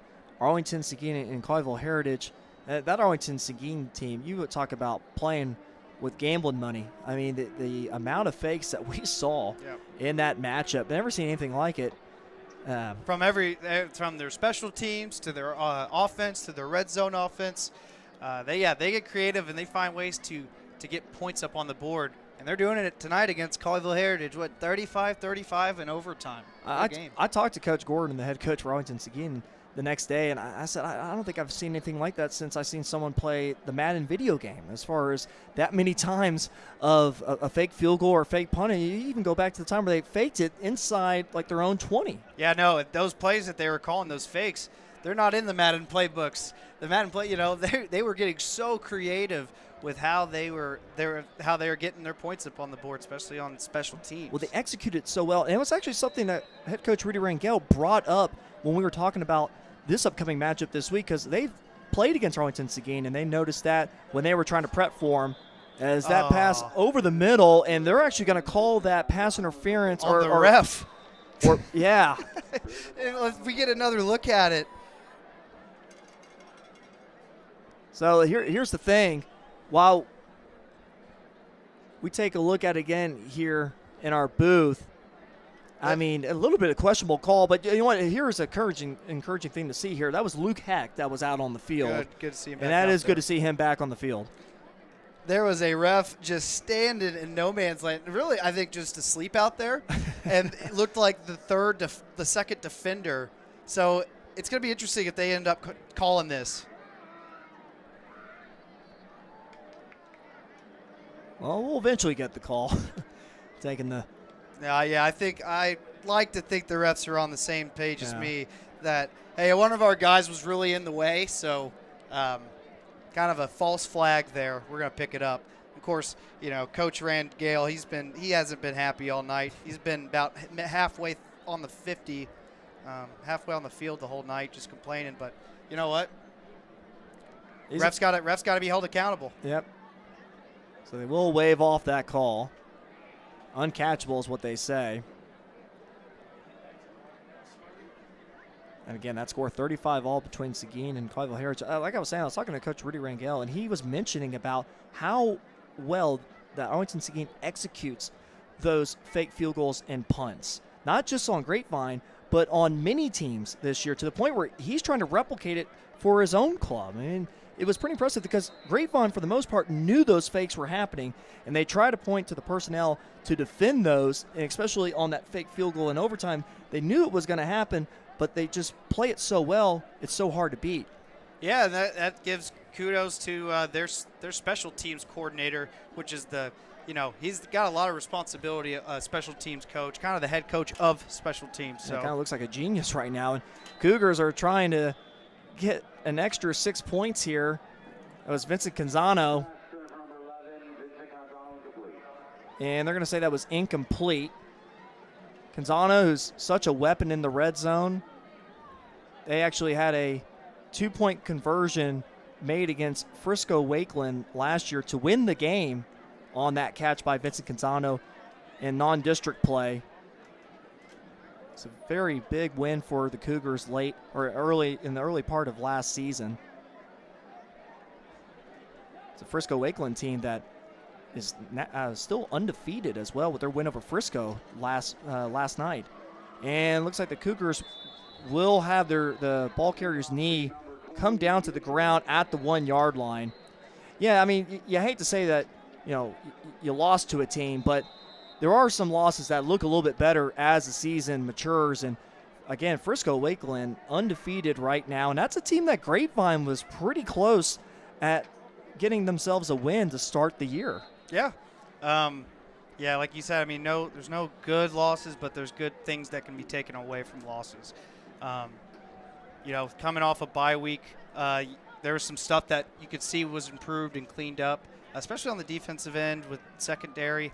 And the offense clicked well in the first half. Some highlights in the running game with Jake Graham. But, just get back to work and get ready for next week. Yeah, they kind of had a pulse check with the players this past week, and also gave the coaching staff to give some time to the JV and freshman players too. The freshman Grapevine team is undefeated, by the way, so there's a bright future ahead for this Mustangs football program. But going back to what I was saying, they gave their players a chance to refocus, get back to the fundamentals such as ball security, the basics when it comes to tackling and blocking. A lot of what Coach Smith said they used to do over at East Texas Baptist in the college game when it comes to those bye weeks is just focusing on fundamentals 101. And for Grapevine, there's a lot of good things that we saw in the early part of this game. Now, the Colony's offense, as we talked about even in the pregame show, is just so explosive. And as the game got older, Xavier Green, you go back to that 66-yard almost touchdown grab, but 66-yard catch that got them down inside the 10-yard line. Yeah, that was the key goal for the second half, was to give Xavier Green the football in space. So now the Cougars try their own version of the tush push, and Grapevine, with some pride, might have made the stop, and they did. So Grapevine's defense, I mean, you talk about having your players finish the game. They did on that play. You got Tatum Evans, Tayton Sneed, Luke Gormley in on that stop. Yeah, I love that. Don't let them put any more points up on the board. Have some pride, and the Grapevine defense showed that. And good for the guys that, coming into play, this late in the game, making an impact like that. It's the little wins that this program really needs right now. Again, still searching for that first district win of the year. You go back to week 2 where they had the non-district win against Birdville. And, of course, a tough task coming up with Mansfield Timberview next week, along with Argyle. And as we mentioned, Colleyville at the end of the season. You kind of look at that schedule like, all right, where are the best opportunities at maybe claiming that first district win in over 2 years? So Grapevine's in no man's land here in their own end zone, so they'll want to get out of that, and Holmes does just that. On that left side, there was a fumble, though, towards the sidelines. That ball might have been knocked out of bounds. Just barely, I think. I think it even got a kick back in play, but it had already touched the white line. I mean, I would say it's a break. They're not giving the ball away. Doesn't count as a turnover in the stat sheet. We got to take care of the football. Ball security, we were just talking about the little things. You want to do the little things right, and after a bye week, and I get it, trying to make a play. But looked like that ball sat there for a second. It was like a knuckler. Yeah, it really did, and with all the chaos, it got knocked out of bounds. Kind of like a U.S. Open, like it hit the line. Right? Yeah. The tennis ball hit the white line and ruled out. So Holmes goes deep and finds a man at about the 19-yard line. Nice catch.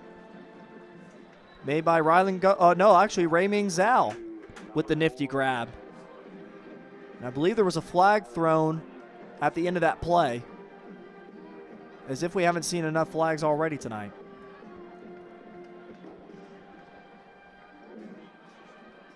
And the refs get together, but Rayming Zhao, who came into tonight's game with 18 catches for 109 yards, averaging 6 yards a catch. His best game of the season actually came against Wakeland, too, where he had 4 catches for 40 yards. I believe a lot of that actually happened in the second half, too. Yeah, and that crunch time as well. Yeah, Grapevine's been in a lot of these games this season. We mentioned about Wakeland. Of course, we mentioned about Arlington Seguin. Burleson was close there up until beginning of the second half. You go back to a few of these moments here, and especially the Everman game too. That's definitely one that Grapevine would want to have back. But this is a team that's still just trying to learn how to win.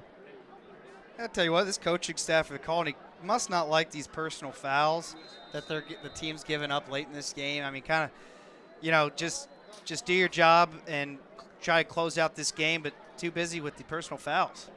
Yeah, no, Coach Rudy Rangel is not going to like that. And Holmes spins his way out of danger and then trots out of bounds. Yeah, I was actually talking to Coach Rudy Rangel on the sidelines before the game, and he talks about discipline and how much that means to him and his squad, and having to hold all his players to that standard can sometimes be pretty tough. Yeah, it's part of it. Gotta find, later down the season. Granted, it's a large lead here that they have, but little things like that gonna matter down the road. 34 seconds left in the fourth quarter, and we got a false start on Grapevine.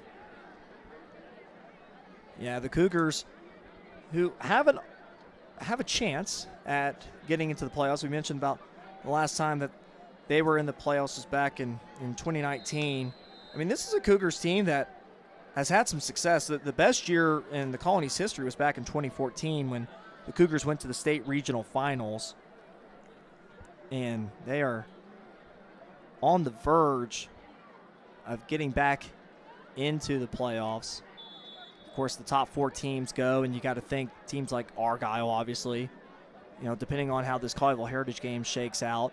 Mansfield Summit, Arlington Seguin in play. As we'll see if we can get an update here on that score with 14 seconds left. Holmes with loads of time. Points for a receiver. And then in and out of the hands there of Chase Carter. Would have been a tough grab for him there at the sideline. It's just good to see Chase Carter back in the field. So I have a score right now where Colleyville Heritage is up 42-41. It still says overtime on the website here, so I'm not sure if maybe Arlington Seguin has a chance to tie this one up as we speak right now. But I do not have a final yet for this score. But, man, what a game that's going over there at Colleyville Heritage, Mustang Panther Stadium, where Colleyville Heritage plays. We both played at. Yeah, exactly. We know it very well. And that ball will fall innocently down into the turf, and that will be our ball game. Our final score, 38-23, and the Colony will win here tonight, and senior night for them as well. And for Grapevine, it's another time to learn from the mistakes, take away some of the things that went well.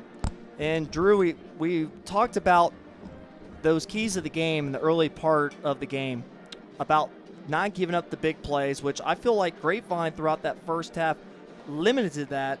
But you go back to Xavier Green making that huge play, 66-yard catch, and then being able to expand that lead and eventually take this game over. Yeah, no, they definitely did limit the explosive plays, but they were 15-yard drives, 15-play drives. So we talked about defense finishing drives. Get off the field on fourth down or third down and make sure, if they go for it on fourth, you get turnover on downs.